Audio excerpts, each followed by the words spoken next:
All right, everybody. Welcome to your golden ticket to recruiting. I want to thank all of you for joining us today. We know it's a little hectic out there right now, so we appreciate you guys taking time out of your schedules. We're really here to add some value, get you guys maybe some tips and pointers that you'll be able to implement in your day-to-day workflows and running of your own desks. We're excited to host this interactive webinar today with our friends at AirCall, which is a cloud-based phone system that integrates with your most used tools, and Kustomer, a CRM platform that manages your high support volume effortlessly. My name is Colin. I am the implementations and project manager at JobAdder, which is a global SaaS recruitment platform built for agencies and in-house recruiters. I'm also a recovering recruiter. I was a tech recruiter for 10 years. I consider myself BC before COVID. So it'll be great to kind of hear everyone else's take today on recruiting as it's been during this fun little pandemic. But from remote work to mass layoffs, social distancing, the recruitment field has been kind of crazy a little bit. So we're here to kind of do a deep dive into relationship building, candidate experience, pipeline, remote work, and all the things in between. As kind of an overview for today, we're going to be diving in to this discussion, and then we're going to let our talent experts introduce themselves. After that, we're going to head to kind of a panel discussion, which should last about 40 minutes, and then we'll definitely have some time there for Q&A, so feel free to start logging some of your questions. And the fun doesn't end there. We are going to have some digital networking for an hour after our event here. There's going to be some recruiter-led breakout rooms. You can interact directly with candidates, as well as some live speed dating interviews, virtual networking, kind of a good opportunity to chat with some of your peers one-on-one. The event will officially close at 7 p.m., so take your time and make some long-lasting connections. As a quick note, there will also be a recording of this, and we will make sure that gets sent out shortly after. So feel free to share that with your networks and peers, anybody that you think this might be of value or use for. If you have any questions during the webinar, please head over to the chat on the right side of the panel, and one of our moderators will assist you. But without further ado, let's get started. First, we have Nazi Kerr, who's the head of talent at Harver. If you could introduce yourself, Nazi, that'd be great. Hi, everyone. Like Colin said, my name's Nazi. I'm the head of talent at Harver. I've been there since early, and also touching some of our HR, D&I strategies, and our also people partner to my team.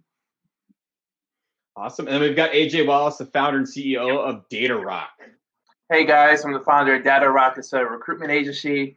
Also the founder of Career Coach Today, which is a coaching company that helps international students get sponsored in America. So I'm happy to give some tips and advice. I've been mostly working in technical and data analytics recruitment for the last 5+ years.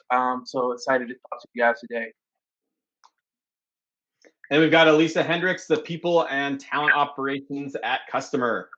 Yeah, hi all. Very excited to be here. I'm Melissa. I work at Kustomer as our people operations partner, but I mostly work in HR, but also in partnership with our talent team to make sure we're, of course, identifying and bringing in folks to our org. So yeah, excited to be here. Awesome. And last but not least, we've got Kelsey Friedman, sales and recruiting manager at Hubspot. Hello, excited to be here as well. Yes, I lead a recruiting team, specifically recruiting sales folks, but started my journey at HubSpot as a coordinator and have worked my way up. So definitely have hired a lot of folks across the business and excited to share some tips and tricks from recruiting in general, but also during this crazy time. Well, we're happy to have you guys all on board. I appreciate you guys taking time out of your days today. I know that's not always easy. We're going to dive right in here. So our first question is going to go to Nazi, but the question here is being in the recruiting world is all about networking, building relationships. How has your, that aspect of your job kind of changed with the recent circumstances? Yeah, I mean, it's so interesting because networking is, I think, probably the greatest way that I recruit talent and the most relevant talent for our vacancies. But I would say that the way it mostly changed is now everything's virtual. So the challenge there is making the virtual experience feel personal.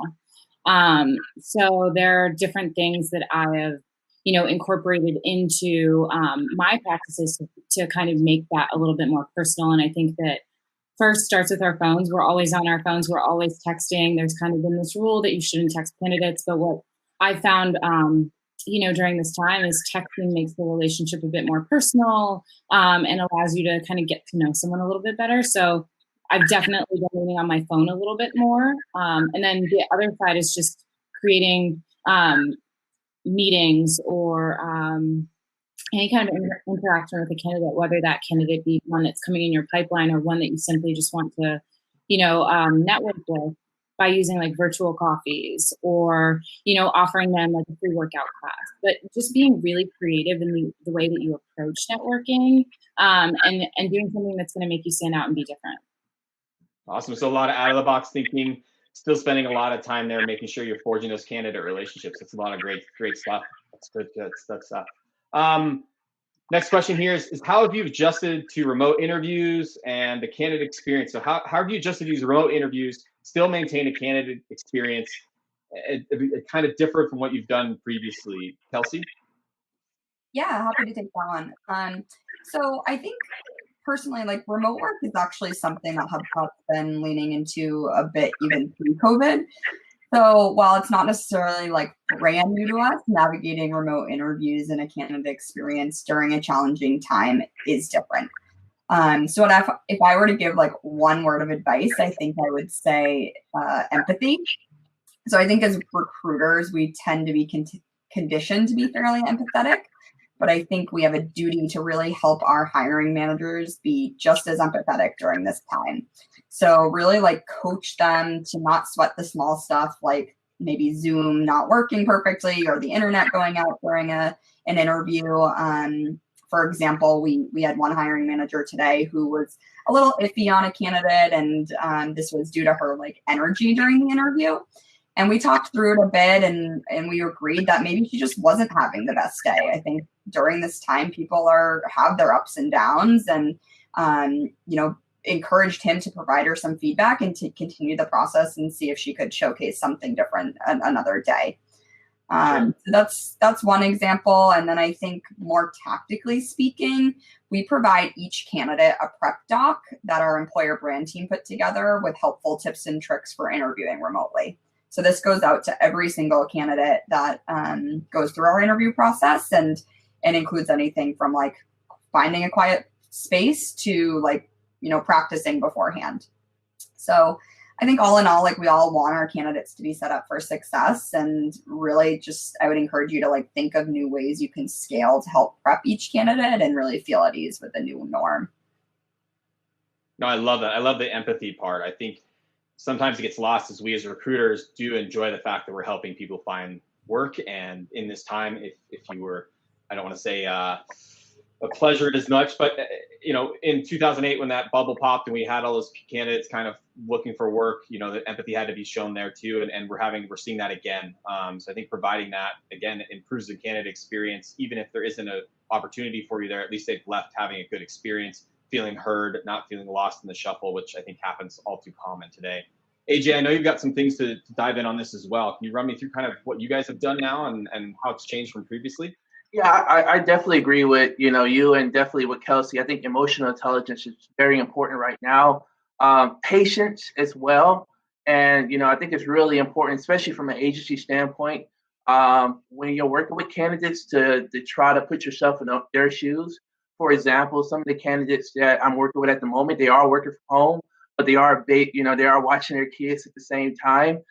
So there are situations where I call them up and I have to, of course, qualify them, and I hear the kids screaming in the background, and and it requires patience. It requires understanding, asking the right questions as well, like what times are convenient for you to have interviews, when it's going to be, of course, peace and quiet. And before COVID happened, I used to offer to babysitting for my for my candidates to really try to be supportive as possible. But I think also what's important with remote interviews is doing a practice run. So often I try to get candidates on Zoom just to see potentially what their background is going to look like, potentially what they're going to wear as well. I've had a candidate who's worn a cowboy hat to his interview, and he got the job. but he walked in the office with a cowboy hat and he got it. So it's just also annoying, just because you're working remotely, you still want to make sure you're dressing up for the job, and of course you're meeting up to the client's expectations as well. But I think just making sure, of course, going through that practice run if you're using Zoom. But I let my candidates know to have a backup plan as well, just in case their Zoom is not working. Maybe you're using Google Hang. You may want to have Google Hangout. You may want to have Skype ready, and of course a cell phone ready as well. And just I think communication is key across all channels, because what we're seeing right now as well, candidates are having sometimes more than one interview. They may have 3 interviews with the same company, and you want to make sure your communication is good across on every channel, every level with each hiring manager. Just in case you can't get in touch with that hiring manager, you may want to probably have their number on file just to text them to say, hey, is everything all right? You got an interview, at 2 or 3. So I think communication is the most point I want to highlight for recruiters.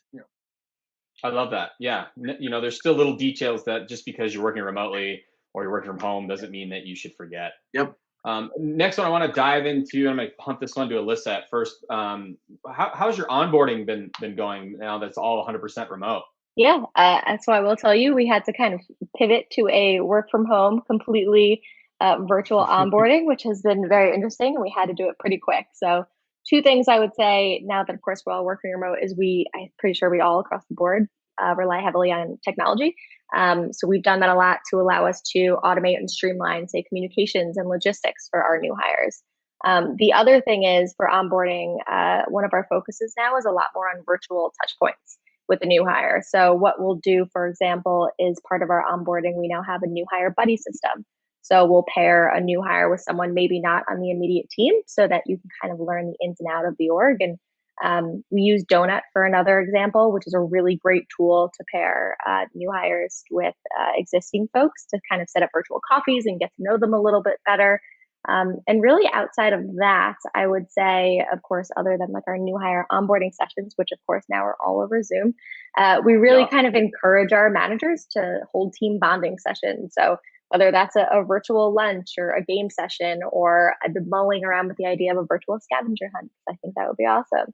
Ooh, I like that I idea. know, right? And I just think that all those things, they go a really long way to make sure that your new hire is integrated into the team and in kind of this virtual world. So.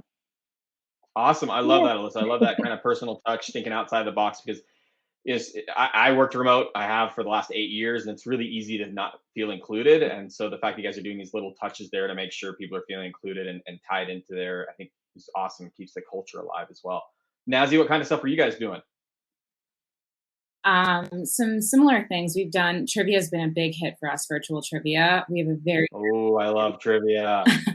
we have a very competitive New York City office. So trivia has always been something that's been a huge part of our culture. So we've made it virtual, which has been a really fun experience.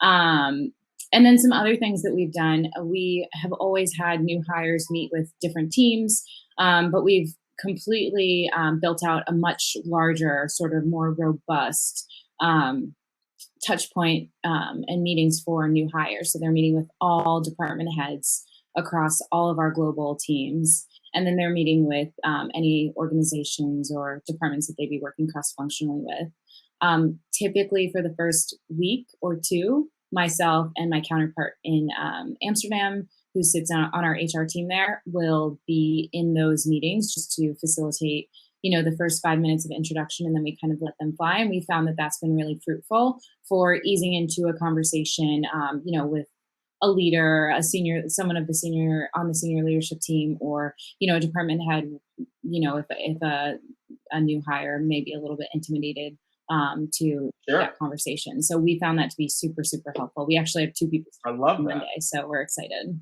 Okay. I love that, kind of trying to keep the organization flat, make them feel comfortable. I mean, I know I would be intimidated if I just started my job and I see I have a call with a director that I don't know yet. I'd be terrified. So I love that you guys are trying to break that ice a little bit early and keep that communication line open. That's awesome. Yeah. On our next question here. Yeah, sorry, Nazi, I want to hear more. No, I just said especially for our BDRs. I can only imagine. Sales manager. Okay. Right now, there's a lot of people out looking for work. We all know this. Recruiting's kind of ebb and flowing right now. Roles are opening, roles are closing. how are you guys, putting a little touch on here, keeping that candidate experience alive and really, delivering that unfortunate news, letting know jobs closed or they weren't a good fit. Kelsey, what kind of stuff are you guys doing there at HubSpot? Yeah, for sure. So I think this goes back to empathy in a lot of ways and really just putting yourself in their shoes. As simple as it may sound, like I think meeting their tone and being really transparent. So, for example, just saying something like, I know this is really tough to hear and the uncertainty makes it much harder. Like really just being honest with the situation, I think is best. And then I think like most of us aren't going to know exactly what our hiring needs will be in the future. But if it's a candidate that you're excited about, I think it's important to let them know that. So don't make any promises, but I think reassuring them that they have a strong background and the team enjoyed their interviews, or, there could be a future opportunity, will really help you re-engage them later on. But on the flip side of that, I love that. Yeah. Yeah, I think on the flip side of that, though, it is important not to overpromise or like bucket everybody together. So don't rely on like, oh, we just don't have any openings. If somebody just isn't going to be a good fit, that only sets them up for disappointment in the long run, and they'll just keep nagging you and asking you if openings have come up, and you're not going to want to talk to them in the future anyway. So just being upfront and transparent on feedback as well. I love that. I love the transparency. I love the open communication and the empathy and the honesty. I think you can't go wrong with that combination. And of course, like you said, setting realistic expectations. Hey, you're a great candidate. Our culture doesn't seem like it's going to be a good fit, but I wish you the best, as opposed to, maybe down the road we'll have something and brushing them off. So I love that you guys have that approach, Kelsey. AJ, on the agency side, what are you guys seeing over there? Yeah, I mean, it's just best to be honest. It's best to. I think I'm very honest with my candidates. I think that's why they like me. but I just try to, I try to offer as much feedback as I can. Sometimes, I think it's a lot of recruiters sometimes fail to mention the candidates if they're pricing themselves out, especially during a time like now where so many budgets are getting cut, even salaries are getting cut within organizations. I've been in situations recently where I worked with candidates that were on salaries at the 350 mark, and now they're applying to jobs around the 100, 150K.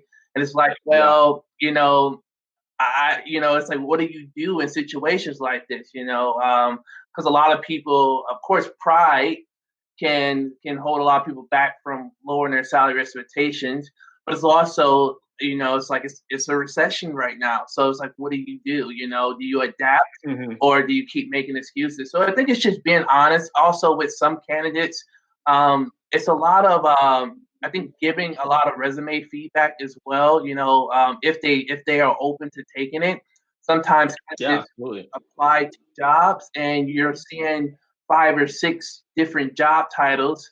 And you kind of want to say, hey, you want to show some type of consistency at the moment, especially being that the market is just so competitive right now.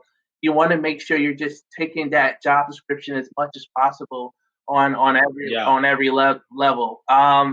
And take that little bit of extra time, tailor that resume a tiny bit, even if it's just making sure a couple of those bullet points are hitting on those requirements. I know as recruiters, what do we last on a resume? 3 to 7 seconds. I think it worked. Well, if I'm not seeing those quick things hit, I'm out of there. So if you have too much white noise, if what you've got to bring to this position isn't up front and center for me, then I'm probably moving on. I got about another 100 resumes to sift through today. Well, it's just, I love that, AJ. Yeah, and it's just also preparing them for we as agency recruiters, we call HR talent acquisition. We call them the gatekeepers. So it's like your resume is going to go to the gatekeeper first, and it's a strong possibility that TA or HR professional may be new to their job, so they may not. If you don't put, you're looking for example, a front end developer, and you put, you may put front end or software tester or something like that, a different title that doesn't match the title, that person may not know the difference. If you're, so you got to just prepare for all outcomes when you're sending your resume out there. Yeah, I agree. I know when I was recruiting too, if they had acronyms all over their resume and I didn't always know what those were, because I can't do that job. That's why I'm looking for someone to do it. So you've always got to make that resume at least a few times in there for those of us, those laymen of us that are going to be looking at it first before it ever gets to the hiring manager who's going to be able to decipher that code. Exactly. I love that, AJ. Great advice. Thank you. Next one here is what characteristics or competencies need special focus when hiring for remote positions? So what kind of things are you guys looking for on that soft skills side that you think is going to make someone successful working remotely? Alyssa? Yeah, so this has been really interesting for us at Kustomer. I mean, we've opened up a lot of our roles to being remote positions, as I'm sure some of you or many of you have or are thinking about doing. So we assess all of our candidates when they come in basically on core competencies that kind of derive from our values, and ones that, especially now that we're all remote, so our current employees, possibly future employees, that we're really focused on are really one, communication, and the other two more in terms of accountability and really drive. As a startup, especially in a remote world, I think that we're looking to bring individuals in that really take pride in their work and they have no problem jumping in and asking questions. And, we're not in a world anymore where you can kind of poke your manager next to you and say like, hey, can you remind me again, like, what are the steps that I should take in order to start this project? So really kind of targeting those questions to hear specifics from their past on how they're taking initiative has been very important for us as we're kind of all in this remote world. So I have one question for you to follow up on that. So what type of barriers are you guys removing so that a new employee then feels comfortable reaching out? Because I know sometimes people feel a little shy or bashful. Or I don't want to ask a stupid question. So what kind of stuff are you guys doing to kind of remove some of those barriers? Yeah, for sure. I mean, we heavily use Slack. For us, it's just Slack is kind of a lot of our culture. We make sure we have a lot of team channels. So it's not like, hey, can I call you? Can I just drop this here and there? Like I said earlier, we do have that new crew buddy program. So the reason for that is also to set up that relationship where it might be a silly question like, hey, like what is kind of your feelings on me joining this meeting? Like who goes to this trivia? Is this for everybody? Does like camera have to be on? So those kind of like little things that maybe you wouldn't want to ask right away. But we try to form those relationships earlier on so that you feel comfortable just coming out and asking those. Awesome. I love that. I love that you guys are doing the value alignment. I think that's huge, making sure that they fit with the culture, and then you'll just see them succeed from there. Kelsey, what kind of stuff are you guys doing down at HubSpot? Yeah, for sure. So a little bit different of a take here. I think we also run a similar interview process where we have core competencies that we test for within every interview process. So we actually really don't test differently for remote workers, which is interesting. Like, I think we find that creates a bit of a bias or an ideal that someone who's in the office can perform better than somebody that's out of the office. So I think we really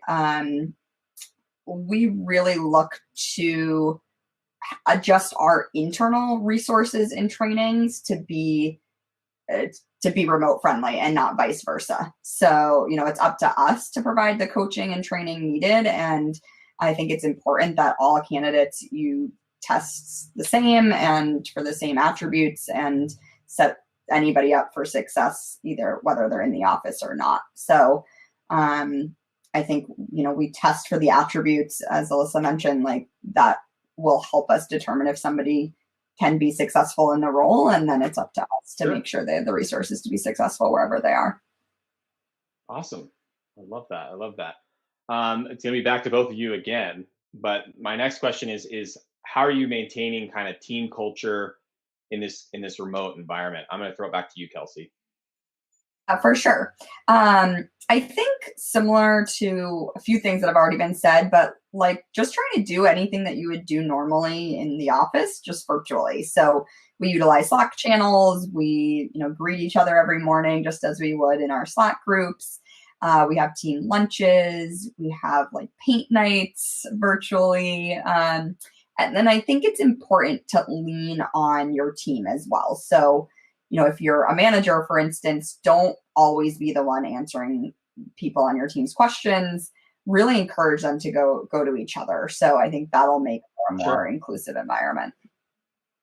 Sure, and it allows the forming of relationships. I mean, that's awesome. Now, Alyssa, I know you've mentioned this a few times, but run me through some ways you guys are keeping, your guys' values aligned and your culture going with everyone kind of shifting to this remote side. Yeah, for sure. And I think for us, we realized pretty quickly that maybe Zoom happy hours aren't always the way to kind of keep people engaged and maintaining culture. So for us, the first thing was more communication, I guess you could say, as a company. So where we in the past held maybe one town hall a month, we've actually transitioned that to twice a month. Reason being, we want to make sure that we're providing kind of more frequent updates. We want to make sure we're being transparent and that everyone's kind of coming together as a whole. The other that I'll say, which I guess I've said prior, is that we do rely heavily on Slack. So kind of taking the time to really have fun, like Kelsey said also, and say good morning and have a little more kind of camaraderie. We started something called Fun Slack Friday questions, where kind of everyone, or not everyone, one person on the team will post a question on Friday and kind of see what the responses are. So for example, lately we had one that was like, what was your first job? And it's really nice to kind of connect people and see, you know, where they were prior and kind of what they can kind of piggyback off of that. And we also found out that we had 3 people that work at Blockbuster in the past, which is just really cool. We wouldn't have known that if it wasn't for that question. So I love that. I love that. So my next question is to AJ, and then we'll loop back through Kelsey. But you know, how can talent professionals right now lead and influence in these times to candidates, hiring managers? What can the talent professionals do more, do better of, to kind of ensure confidence? I think for me, I think, you know, from an agency standpoint, I think just delivering more content, more information to your candidates at this stage. You know, communication is key.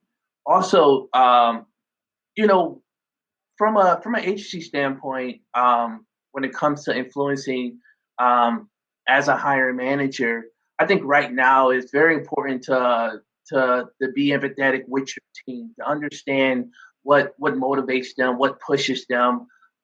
You know, of course, because a lot of, even though I love working remotely, a lot of people may struggle at home at the moment, you know, with not being productive because they may not be used to it. So it's more so asking, asking, hey, how are you doing at home?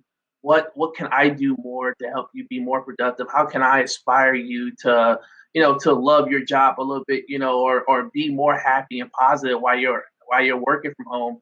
Because it's hard to separate, you know, the both between, you know, being at home and your home office, especially if your home office is right at your kitchen counter. You know, like some people, it could be a lot of distractions. So I think it's, you know, these are ways more so from an agency standpoint. I also just think, you know, great ways to influence more of your team workers is to understand what they're passionate about. I think offering free therapy sessions is a big thing that we are starting to see through more organizations, because, you know, mental health is very important. I know, you know, when COVID happened in March and I was in the house for 3 months straight, I definitely know I needed some therapy because it was tough. But you know, there's a lot of ways I think you can be creative and inspire and influence so many people in so many ways. But you know, if some of your team members are passionate about music, maybe you're sending them, you know, a Jay-Z and Pharrell album that just, you know, came out. Maybe, you know, just small things, care package. You know, so there's a lot of ways that you can definitely influence and inspire from that standpoint. AJ, you're inspiring me right now by your cocktail bar that's behind you. So I want you to know, even subconsciously, you've got me inspired and led in the right direction. Amazon. Kelsey, what kind of things are you doing that can help lead that kind of industry there? Yeah, for sure. I agree with a lot of what AJ said, and I think sort of back to my original response, like we're people and naturally a bit more empathetic, and I think challenging hiring managers and business leaders to be the same is really important. And then I think along with that, we have a great opportunity, I think, to just be understanding to the people around us and our teammates and provide resources, point them in the right direction of anything that your company is doing, but then, you know, outside of the company as well, and letting people take their space, like as simple as that. Like I think there's a lot going on in the world right now, even outside of COVID. And, it's taking a toll on a lot of us. And I think just being a voice and just saying like, I'm here for whatever you need. And that might be really different than somebody else. So recognizing that everybody's handling things differently. Perfect. And especially that you're internal, right? Like what some people I think fail to forget, especially for those in-house TAs, is that you are that first point of contact. You're that first relationship they formed. And they might be more comfortable reaching out to you or keeping in contact with you. And I think you're right. I think you kind of do need to carry that torch a little bit internally and making sure that you're still keeping in touch with that candidate after they've been hired, after they're an employee, just because they're kind of in this foreign environment now. Things are a little bit more remote. They feel a little bit detached, but at least with you, they've spent probably a ton of time with you, more so than their coworkers at this point.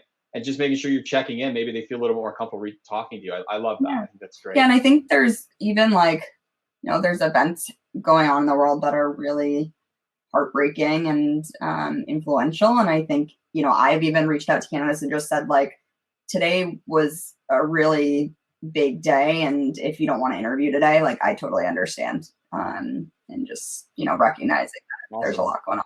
I love that. It's empathy. Just this kind of nice little baseline that we're running with. I love it. Our next question here is for you, Nazi.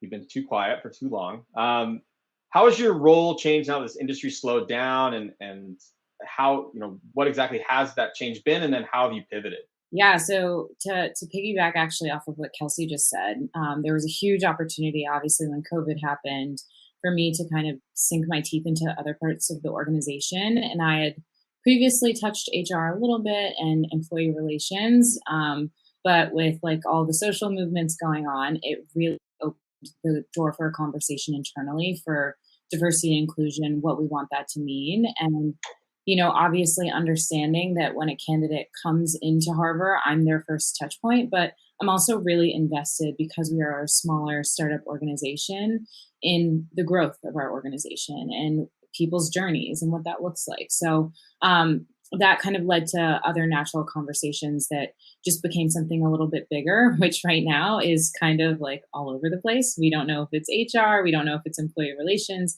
but it's more just people operations and making sure our employees not only are feeling happy, comfortable in this new reality, but also are feeling heard, right? And are feeling like if they're having a day that they just can't sit at their desk and focus, or sit, on their couch and focus, that we're totally open to that. They can come chat with me about that. Or, if they need to speak with someone else, I'm happy to connect them. But really having a formal feedback loop or a formal channel for our employee relations has kind of become a part of my job, which has been really cool. I've also, Harver is a recruit. I love that. Yeah, thank you. It's been a really, really special time for us, actually. But our software, we are basically a recruitment software that allows our partners to be able to sift through their candidate pool very quickly and understand which candidates are relevant for the job. And we use psychology as basically the measuring system for that. And I've had the great opportunity to work with our people science team. There are IO psychologists, and take a recruiter's view on what our software does and how our partners interact with it, and provide some feedback. So this time, I think for anyone working in a startup has actually been really cool, because if you have other interests, I can only speak from my experience, but I've been able to kind of touch those and explore them. But I think that, we're all really fortunate to be working, and fortunate to be able to kind of scratch some other itches that we have during this time. Yeah, absolutely. I love how, I think sometimes, especially in-house, people forget, as a recruiter, I do fall under HR. And so kind of seeing where that gap is and jumping in to help out, I think that's awesome. Kudos to you on that. Alyssa. Alyssa, I want Alyssa's. I don't want your AJ's. AJ's, you make a drink. I'll be back to you in a minute. I'll take one. So for us, so my role is primarily HR. So of course, when as we started slowing down, as everything happened, we kind of scratched a lot of the goals that we had, and really wanted to focus on our internal folks and make sure that they felt supported, make sure that we were kind of putting things in place that allowed them to work primarily from home and kind of be productive. So for me, as well as for kind of my team, I mean, a lot of our focus was making sure that like we had guides on how to communicate, because you think it's going to be so easy from going to the office maybe to being kind of home. But we have a good amount of parents, for example, and it was like, hey, we understand that we now need to be flexible, and we're 100% kind of open to and understand that you have other priorities that are very important going on right now. So just kind of making sure that we're also supporting our internal folks is what we've been focusing on, and also making sure that managers know kind of how to handle that, how to navigate that, and make sure that everyone feels like they can be their true, authentic, and productive self. Perfect. I love that. Our next question here is focusing a little bit more on pipelining stuff. So how have you maintained your pipeline during this time? What strategies have you implemented to accommodate the changes? AJ? Yep, I think key word for this topic is adaptability. You have to be willing to adapt and move forward. And communication is key. From an agency standpoint, I try to tell recruiters, go back to those first 5-10 placements and see where those candidates are now. It's amazing. Those junior software engineers that I placed, a couple years back, they're now seniors. They're managers. They're leading teams. They're tech leads, and they remember you, especially if you had a great impact throughout their interview process. But most importantly, I think just adapting. I know right now for recruiters we use LinkedIn mostly, but there's a lot of opportunity on Facebook. There's a lot of opportunity on Instagram, on Twitter as well. So stepping outside of that LinkedIn circle to be creative. Of course, you can build that pipeline more. Just reaching out as well, just having conversations. It's not always, I know in from the agency standpoint, we have this ABC, always be closing mentality, but it's okay to just say, hey, how are you doing? Just seeing how everything is going, what's going on in your organization, what's changing. It's good to just start having those discussions, of course, that coming back to that empathy, it's not always about just trying to make a sale, but hey, just really checking in to see how you're doing and potentially building that pipeline in the next, 3 to 6 months. Most importantly, I think from an agency standpoint as well, what we are seeing with a lot of recruiters, this is from an agency standpoint, and I'm telling you, all recruiters who are listening, do not lower your fees. The recession is it's not going to be forever, most importantly. But, but try to adapt and see how you can still add value to that organization. You still want to continue to build a relationship with those clients. Even if clients are telling you jobs are on freeze at the moment, or we're not able to meet you at your fee or your rates right now, you can do one-offs. You can do contract opportunities. There's a lot of ways you can be of value, and of course you can. You could just refer as well, especially just to show, hey, you've been really good to me over the last few years. I just want to refer a candidate over to you. I'm not looking for anything in return. And you'll be surprised what that can do for you, 6, 12 months down the line when so many jobs start coming in for that organization. They were things like that. Absolutely. I appreciate the Glenn Ross ABC reference. That was wonderful. I agree with you. I think right now too, there's a little bit extra time in our day sometimes as recruiters if we don't have a full rec load, and it's a great time to be building relationships with candidates and clients alike. We've got that little bit extra time. Spend it on the phone. If you're calling not to sell something, they know that. Maybe they're going to open up a little bit more. Maybe you're going to solidify these relationships. So going forward, you're actually going to see a little bit more fruit there. I love that. Nazi, what kind of stuff were you guys doing? I would say the internal referral program is booming. So that's always awesome. It's good to have people in your organization, pull people in. And also I would say, we are in situations where in our market, we may know people who are in the same industry. So we've definitely had some really great referrals at the more experienced end of the market and the junior end of the market. I have kind of steered a bit clear of LinkedIn as of now because things are so saturated and at times can be a bit challenging. But Yeah. say right now, more than ever, alumni networks have been an unbelievable source for Harver, both at the junior and in senior end of the market. I played a sport in college, so I have been fortunate enough to be able to call my coach and see if there are any junior candidates that are interested in interviewing. And similarly, I've had old teammates or, people that I know within my alumni network that have been interested in either interviewing or referring people that they know into some of the vacancies that we've had. So I would definitely say be creative because there are a lot of ways to get in touch with some candidates that are really hungry to start something new right now. I love that. Instead of walking out the front door and down the street to find somebody, why don't you look in your backyard and see some of those networks you might already be a part of and start playing a little more active role. I think that's great. Let's see, we've got one more. What steps are being taken to ensure someone feels like they're part of the team? How has that process changed and how are you treating people involved? Kelsey, what kind of things are you guys doing there? Yeah, for sure.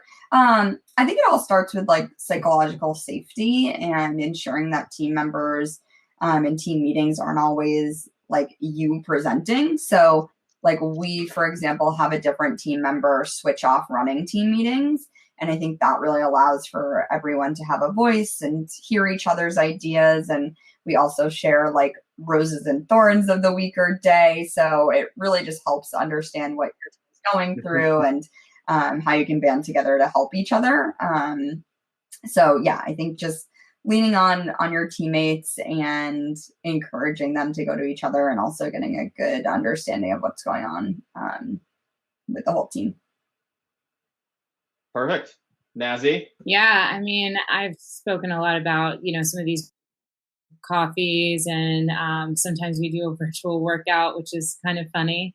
But I think it's just really pulling people in at every level, at every moment that you can. We actually have had, since COVID started, a daily stand-up for our New York office. We're a small New York office, but it's an opportunity for each person to kind of talk about their objectives either for the day or the week, and then, maybe how that may touch another team. And it's been instrumental for, at every level, people feeling empowered to chime in and talk about what they're doing on their desk, to talk about their wins, to talk about some of the things that they're struggling with, and then to get organic help from the team. So we've had, customer success managers raise their hand and talk about something they're working on with a client, and actually one of our account executives will chime in and say, hey, actually I worked with, a competitor of theirs. I can give you some insight into what that market is looking for. So it's been really, really fruitful to have that daily sure pain because it's at 9 a.m. every day, but it is a really great way for us to all be online, have our coffees. Sometimes we're a little, half eye open and have a good time, That's great. You always have to connect with your team too, and not such a structured, this is a work meeting, here's what we're going to do. It's always good to have like those little quick stand-ups where everyone can just kind of decompress for a minute, talk about a rose or a thorn there for the day. We've all had those, aren't they? So much fun. I want to thank all of you guys for your time today. We're going to dive into some questions over here. One that I really would love to get, Kelsey and Naz, I'd love to get your opinion on this one too, but a question from the audience is how are companies training their hiring managers to interview candidates with this new remote video interview thing? You guys had to take them aside and give them some tips and tricks. Kelsey, what kind of stuff have you guys had to implement or work on? Yeah, for sure.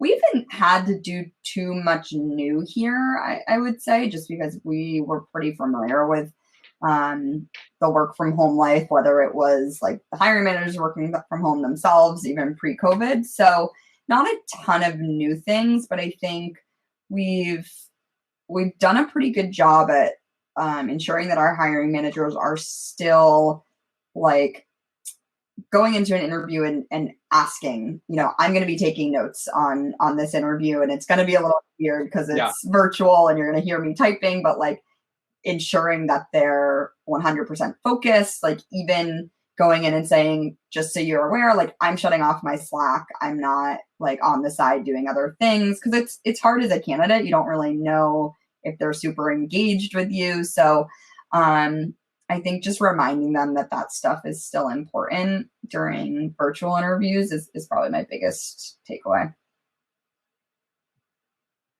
Nazi, what kind of stuff are you having to do and implement, or at least coach maybe? Yeah, so it was actually having all of this happen has been really great for us because it forced us to take a look at our interview process and make sure we were asking some of the right questions to extract the right data from candidates. So we kind of took a huge look at our structure and changed some of our star questions so that we were asking candidates questions that were really based on where we thought their skill set fit, and also that cultural aspect. We have a huge in-office culture at Harver. And so this change has been very, very stark for us. So in terms of getting our hiring managers up to speed, we're able to give them sort of information that would help them with virtual interviewing. But then I think the biggest takeaway from or the biggest thing that we implemented was our feedback system. So we put together a panel of people that are doing our interviews, and then we have everyone fill out their scorecards. But after, we all meet as a team instead of just handing in your scorecard and kind of being done with. Yeah. And then walking away. Yeah. Everyone has to kind of talk about it a little bit, and then you get, kind of the meeting of the minds, if you will. Exactly. And just kind of understanding different people's vantage points and explaining maybe why they chose certain scores so that everyone's on the same page and we're able to make a collective decision. Awesome. All right, Alyssa, my next one is for you. So now that a lot of your stuff's moved remote, the onboarding's remote now, the interview process, probably always had the phone screen and then brought them in, but now that's not happening. Have you noticed now that there's maybe it's kind of brought to light you guys have too many steps in the process? Are you trying to do anything to kind of make that a little bit more efficient so you aren't leaving these candidates out to dry for 3 weeks to just get through a pretty basic process? Are you guys seeing anything like that? And if so, are you making any that's a good adjustments? question. That's something we're actually assessing right now because here at Kustomer, especially kind of as we go through the interview process, I think when we flipped to all remote, it was like, oh, we'll kind of keep it the same. It will just be over video, and we'll of course see how it goes. And we thought it was going to be great. But kind of at least in terms of steps, there has been maybe some in terms of like aligning schedules, and sometimes technology doesn't work. And there's those little things where we're like, can we streamline this even more? What we've been focusing a lot more, which I said earlier, is more on those competencies and kind of assessing folks to make sure they fit within the org. And maybe that can take place of a different interview at a different time. So finding other kind of more creative ways to streamline it is kind of where our heads at, and at least what we're looking at right now. I love that. And now, AJ, I'm going to flip it to you. What are you doing to help coach candidates through this process that maybe now this remote process now is a little bit more arduous? It's a few more interviews than normal. Maybe it was normally a phone screen and come in for a quick panel interview and you're gone. It's a 2-week process. Now all of a sudden it's stretched out 3, 4, 5 weeks. How are you keeping these candidates kind of warm in the process while still providing a little bit of empathy and, let's be honest, allowing them to voice their frustrations while you're quietly screaming in the back corner?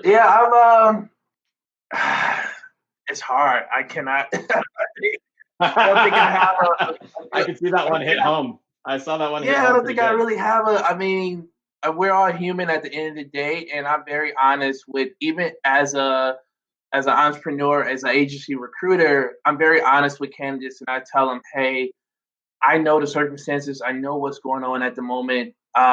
In all honesty, you have to do what's best for you. I tell candidates, because nothing's promised, and I wouldn't want a candidate to wait 5 weeks for a certain employer if something comes up for them. And I think this is just me being a human being. This is just me being, I would want someone to do the same for me as well. Versus, I know sometimes some candidates come across recruiters. We don't let them know the time frame. They may know it may take up to 5 or 6 weeks. I just tell them up front, like, this is the situation. Try to be transparent to prepare them for that situation. But I guess try to motivate them, of course, sometimes as well. Try to see if there's, if I can coach them, if they're going through other interviews, try to see if I can coach them and help them with those interviews. Even if I'm not representing them, just putting it out there, to try to offer some help and feedback. I love that, AJ. It speaks to me because I was the same way when I recruited. I always said, like, you taking this job is a Tuesday for me, but it's a life-changing choice for you. You've got to put food on your table. That decision's not lost. And I think, and I imagine you found this too, that when you maintain that transparency, it was very infrequent that I would have a candidate ghost me after interviews or take another job and not let me know. And I'd be the first one to give them a high five.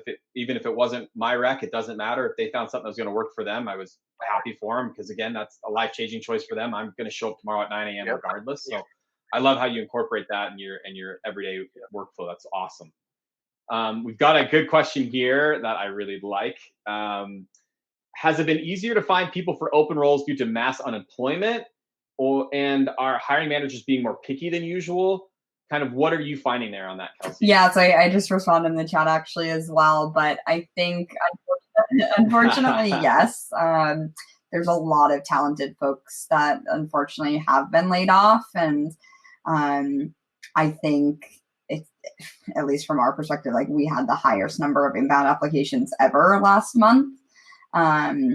So I think I'd encourage you to try and use your connections. Take a look at LinkedIn, see who you're connected with, try and send a quick note, but really go back and try and match your experience to relevant job descriptions as well, instead of just like blasting out resumes. Go back and make sure it's really thoughtful and standing out to whoever's on the other end looking at it. Awesome. And then I wanted to go back to you, AJ. What are you seeing? Because you're across different brands, different companies. What are you seeing with our hiring managers being a little bit more picky? Do they feel like they're drinking out of a fire hose? Hiring managers are picky, mate. They want unicorns. And they don't want to pay for them, and that's the important. They don't want to right? pay for them.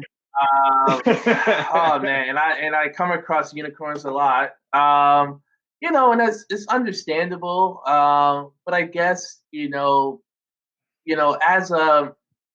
you kind of got to ask yourself, as an organization, as a company, if I'm bringing in, if I want the best of the best, how do I want to start off our relationship? If I know you're worth a certain amount of dollar or maybe shares in the company, do I really want to start you off at the same level as someone who's mid or junior, knowing what you can bring to us? It really, and I guess it doesn't offer a lot of certainty that candidate's going to stay there, especially for this, because right now the fear for myself, and I think a lot of organizations, is that a lot of people are hiring people and getting them at low salaries for the recession. Yeah. I saw the same thing in 2008. Way overqualified people were taking a job and then taking the money. But what the hiring managers aren't looking ahead for is that person's already got their foot out the door. And the second another opportunity comes, they're gone so fast. Where if you would have taken that junior guy that I really liked, you could have molded him. He would have stuck with you for 5 years. I'm predicting 2021, we're going to see a high turnover at a lot of companies because things are going to start going back up. I think that's what's going to happen, sadly. Yeah. Yeah. I've got this one. This one's for you, Naz. How do you ensure your hiring team doesn't make any snap judgments? Because now it's a video. They're looking behind people. They're paying attention to what they're wearing. Maybe they hear a dog in the background. What are you doing to kind of coach hiring managers to make sure they're not making any snap judgments on people because of the current situation? Yeah, I mean, I know that most teams are using scorecards for candidate evaluation, and I couldn't encourage it more, because it really does force hiring managers and anyone else on that hiring panel to evaluate the exact same skill set across each candidate.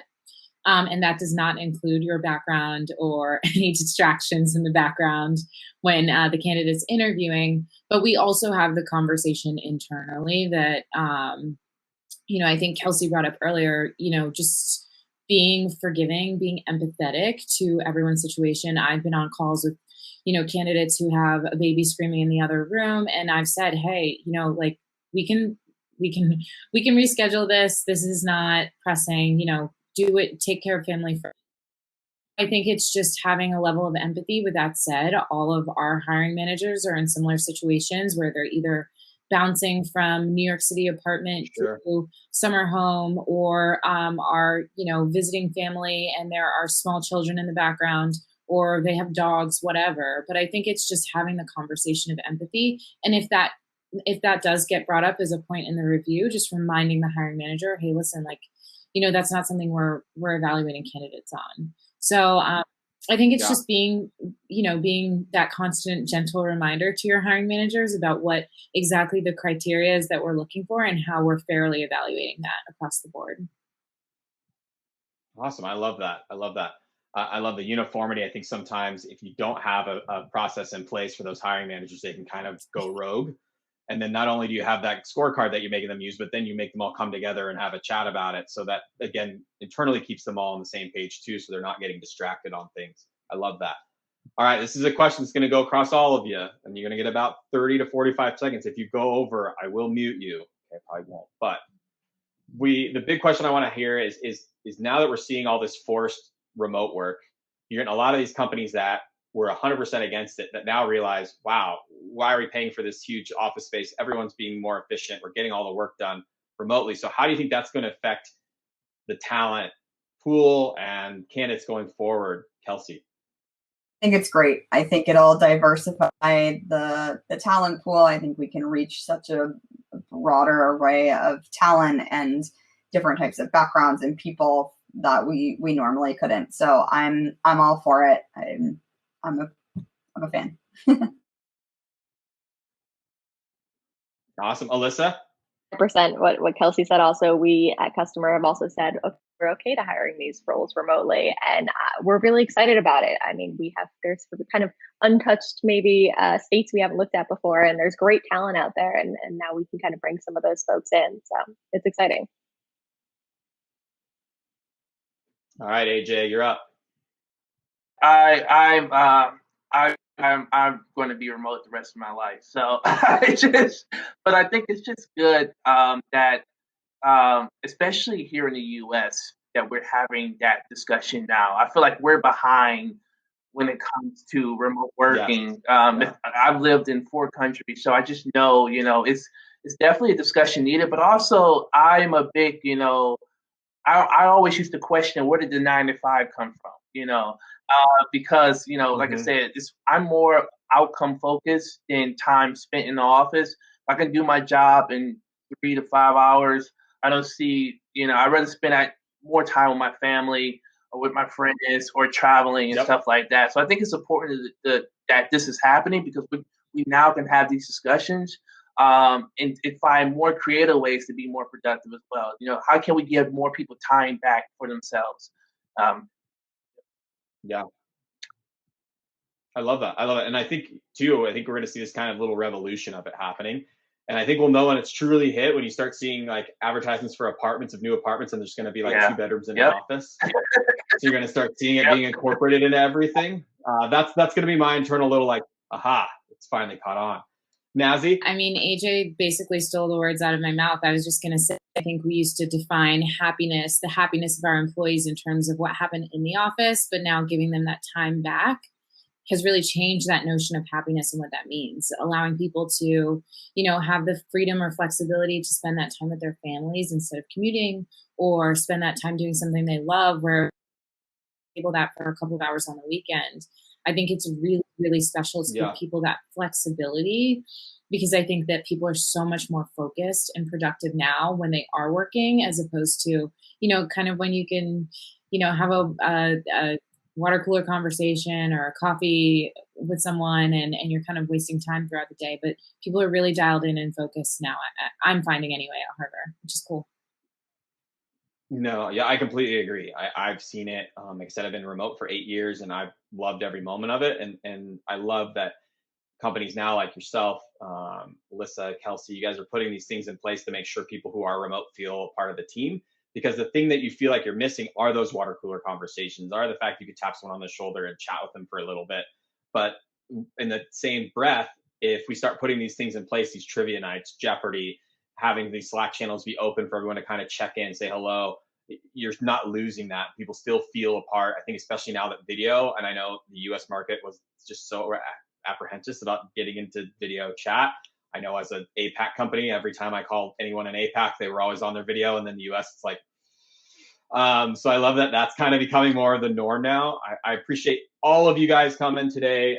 You guys brought some great things to the table. I hope everyone at home was able to take some valuable stuff away and maybe apply that into their TA, their program, how they can incorporate some of this stuff as well as those agency guys out there, AJ, who can take a little bit of what you said and dive in. For those of you that would like, you can hop over to our networking piece. It's over there on that left side, as well as any of our breakout sessions. But thank you guys so much. We're going to send a little recording of this all home with you guys here in a little bit after it gets all rendered and all that fun stuff. And they make me look prettier, which I know doesn't seem like it's possible, but there's some filters we could throw on. So thank you guys so much. Thank you to all of our panelists and everybody that showed up. I really appreciate it. Thank you. This was great. Thank you all. Thanks, everyone. Bye. Bye, guys. Okay, we can go ahead and get started, AJ. I know we have a few prompts, so I don't know if you want to like maybe just take turns, and then we can just kind of have a conversation about networking is really why we're here, and our job search during this time. Awesome. Yeah, so I guess like my first thought that I think a lot of people are kind of wondering are some tips and tricks on really how to network remotely. I know we're kind of used to networking in a more physical sense, and sort of how that has changed, and what sort of ways you or you use or you recommend your candidates to really put themselves out there right now. Yeah, I mean, right now, most importantly, I think is a time to get active online, especially if you're working from home. You know, you have a lot of LinkedIn groups that you can search and join, you know, from a range of things. There are business analyst groups, there are software engineer groups, you know, change manager groups. There's a lot of groups you can join on LinkedIn and start building your network. Also, it's a good time to probably look at your alumni network as well. You know, potentially reach out to your old university, or most of your previous universities have alumni LinkedIn groups and alumni Facebook pages as well. But, you know, there's a lot of ways to put yourself out there. You have a Meetup as well, but I believe there's a lot of virtual meetups going on at the moment on Meetup still, where you're able to network with people in your field. But also it's good to network with people out of your field as well, because everyone knows someone. I think it's all about who you know at the end of the day when it comes to networking. But anyway, I mean, be creative as possible. There used to be a entrepreneur section on the dating app called Bumble. So if you go inside Bumble, there was like a entrepreneur, you know, ways that entrepreneurs could connect with each other. So there's always opportunities for you to network, you know, as long as you're open to it. For sure, yeah. I think if I remember correctly, I think it's called Bumble Biz. Yeah, so that's what super easy to just flip the switch and then really kind of put whatever it is that you're looking for out there and connect with different people. Yeah. I think kind of piggybacking off of that too is a lot of people don't realize that there are a lot of Slack workspaces that are actually public that are sort of like a networking unit in and of itself.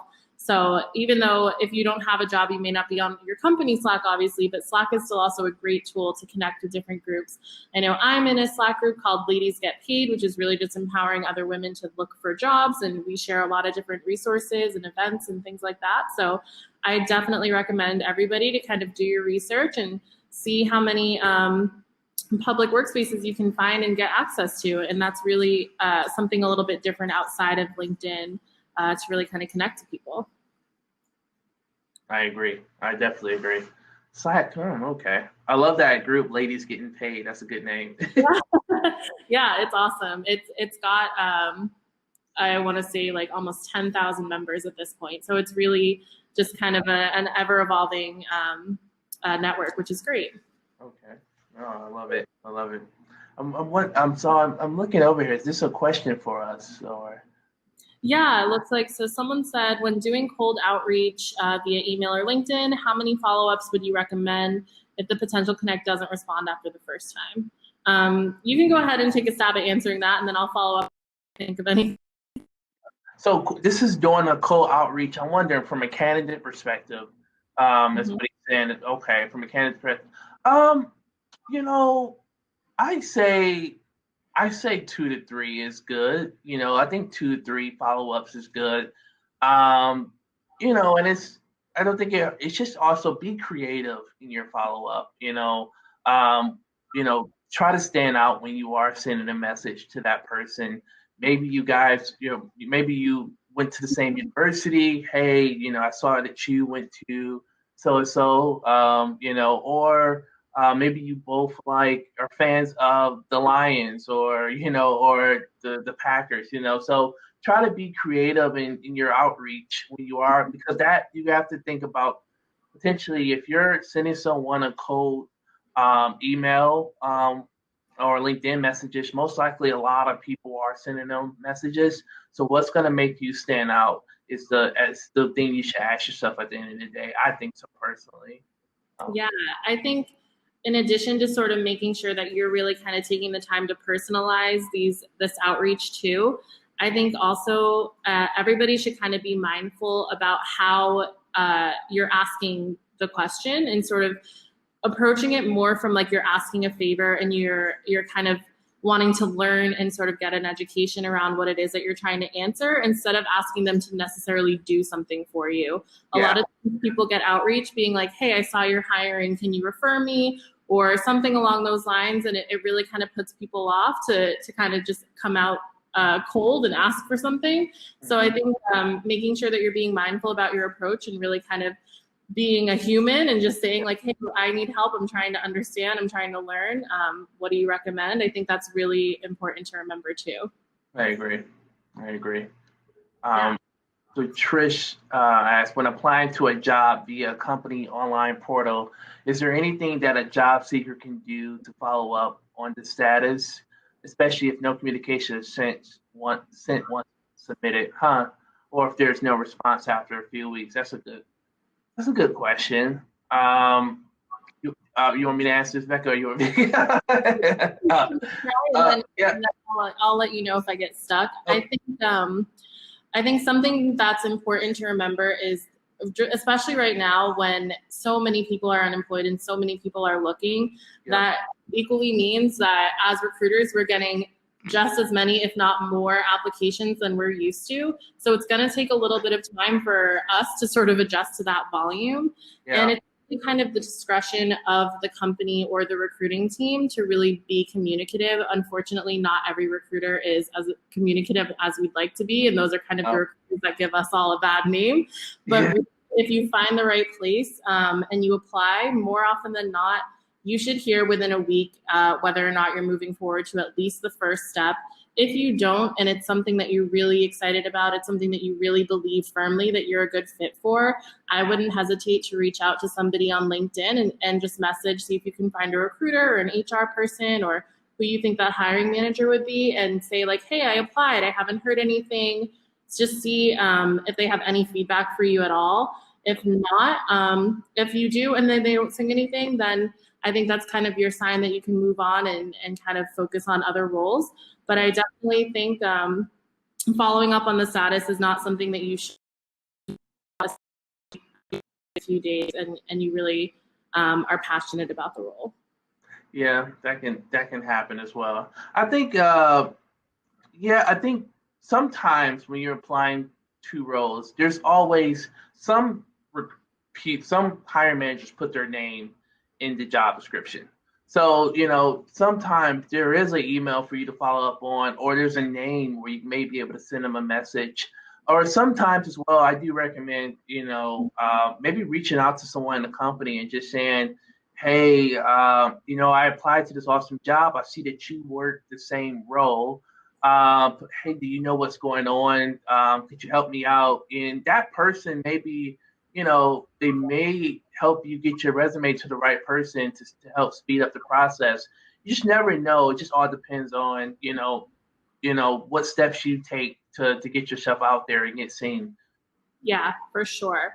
I definitely believe that. And I think kind of piggybacking off of what you just said and then talking about networking in general, I think as long as you're approaching it as a way of trying to really understand and have a sort of honest approach, if even before you apply or after, I think don't be shy, don't hesitate. Everybody's kind of in this together and no one's going to think that you're weird or creepy for randomly reaching out. We're all on LinkedIn for the same exact reasons. So really don't be shy.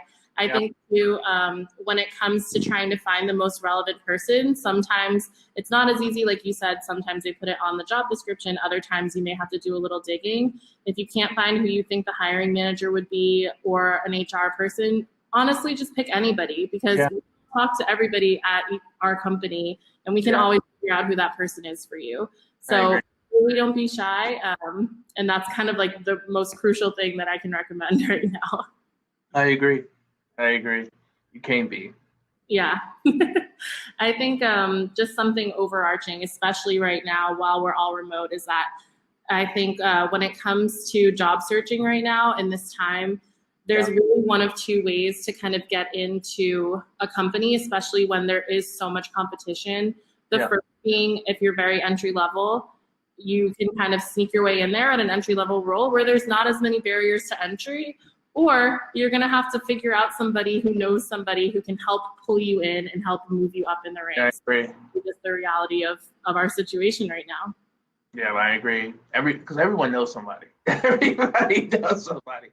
We got a question from Emma. What is your advice for recent college graduates to stand out in the applicant pool? Okay. As a recent grad, I feel like I'm up against workplace professionals with years of experience who are going for entry-level roles because of the pandemic. That's true. We are seeing that right now. I think as a recent graduate, don't be afraid to take a step back.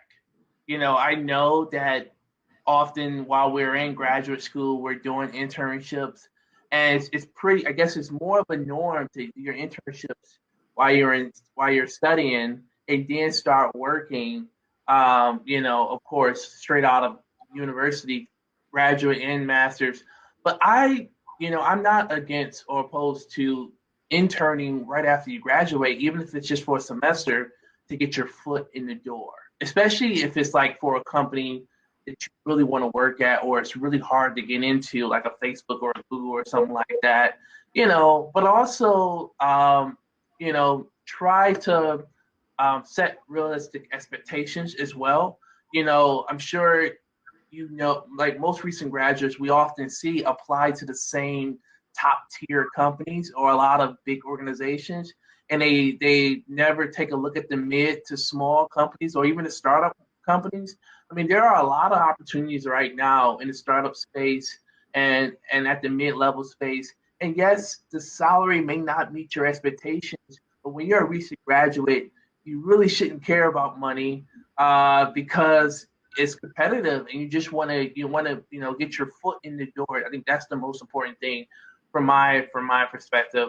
I think as long as you have that hunger and drive, the outcomes that you want for your future are going to come. It's just a matter of what you put in. What you put in is what you're going to get out at the end of the day. I think so, more or less. Yeah, I think too, and this is kind of advice that if I could go back in time and give to my own recent graduate self, would really be to stop trying to be so picky based on what you think the right role is for you, especially if this is your first job. You may not even know, and within 5 years, your career could be a completely different trajectory. So really stay open-minded, really kind of feel free to try anything out that you feel like could get you to something else. And also, if you're having a hard time finding a corporate job, also keep in mind that there's no shame in working a non-corporate job that may lead you to transferable skills that could get you to something else. I've seen so many times where we'll have applicants come through where somebody used to work on a retail floor, and then within 6 months they became a manager of a store, and that shows me that you actually do have drive, you have ambition, you can manage people. These are all things that you don't in an office behind a computer for. Don't be afraid, and my kind of advice to myself would be, don't be snobby about the type of job you think you deserve right now. Also, it's not like you were very snobby. Or you very picky. I very much wish I could go back. Just do something. I agree. I think it's important to keep in mind that this is just kind of a blip right now in the job market. Things will even back out, and if it takes for you to do something that's maybe not your dream job at first, it'll long as you're doing something that will help get you to that point within a few years, everything's going to be You know fine. what movie I watched last night that reminds me of which everything you talked about? So I watched The Devil Wears Prada last night. And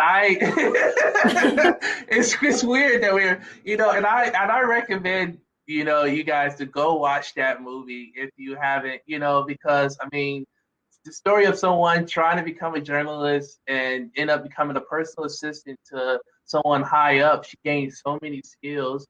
But I mean, I think if I can go back, my first job, I worked as a teacher for free in Spain. I taught English for free, and I stayed with a family and taught private lessons to make money. But if I can go back, I mean, especially if I was in a situation like this, I would probably be a personal assistant to someone that I admire. But I think I would learn more than what I've learned in college, to be honest. On so many levels. But yeah, I love that movie. By the way, it just made me. I love it. That's a great movie. Too, another thing I think about too when it comes to recent college grads, and this might be a hot take, but for me, I think that there's no shame in sort of asking your parents for help, maybe not money, but if your parents are employed, they probably know people who are also employed who could probably get you into an entry-level role. So if you don't have a lot of network connections as far as business or job connections, somebody in your family does. So don't be shy sort of using as many people as you know.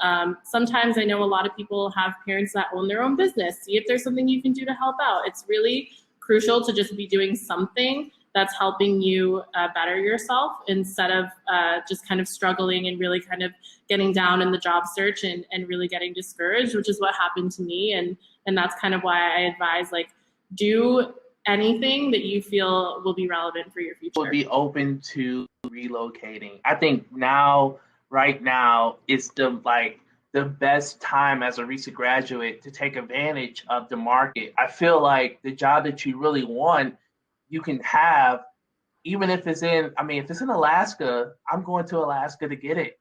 And I mean, I hate the snow, but the opportunity is there. You know what I mean? And, if you have to go to the Midwest because everyone's always going to California, there's a lot of opportunities in Ohio, Detroit, Chicago, versus everyone trying to work in New York and California and the major hot spots. But I think just be open to relocating as well. I think the economy is really cheap right now. Apartments have lowered their rent. And there's a lot of opportunities if you're looking in states that probably most graduates are not attracted to. I promise you, you'll find them. Yep, for sure. I think when it comes to job search too, AJ, maybe you have some insight into this. Do you think from a candidate perspective that there is such a thing as over applying right now? Over applying. Yeah, I guess you don't want to spread yourself too thin. And when you do spread yourself too thin, you're like, I had one friend who had 20 or 30 recruiters from agencies giving them a call every day. And I was just like, whoa. And, you kind of want to narrow it down to maybe 3-4 good jobs and just communicate with those companies and those recruiters at what stages you're in. Someone just asked, does it look bad to apply to more than one role at the same company at the same time? Yes, we do. My dog is visiting here. I didn't even see the pup. Okay. Down here. He'll probably pop back up in a minute. Yeah, I think I don't think it's bad as long as it's no more than 3 or 4 roles. I don't think it's bad if you apply for one job and then you say, oh, this one just popped up, or I actually feel more qualified for this position. I don't think there's anything wrong with that, not at all. Especially because it's a strong possibility there could be 2 different talent acquisition people working on those roles. So one role you apply to, the other talent acquisition person most likely probably wouldn't even know about it because they're working, depending on if it's in the same field or the same space as well. So I think go for it. Just not 5 different roles. You know, you don't want to be up there Yep. shooting for every position, you know. You know.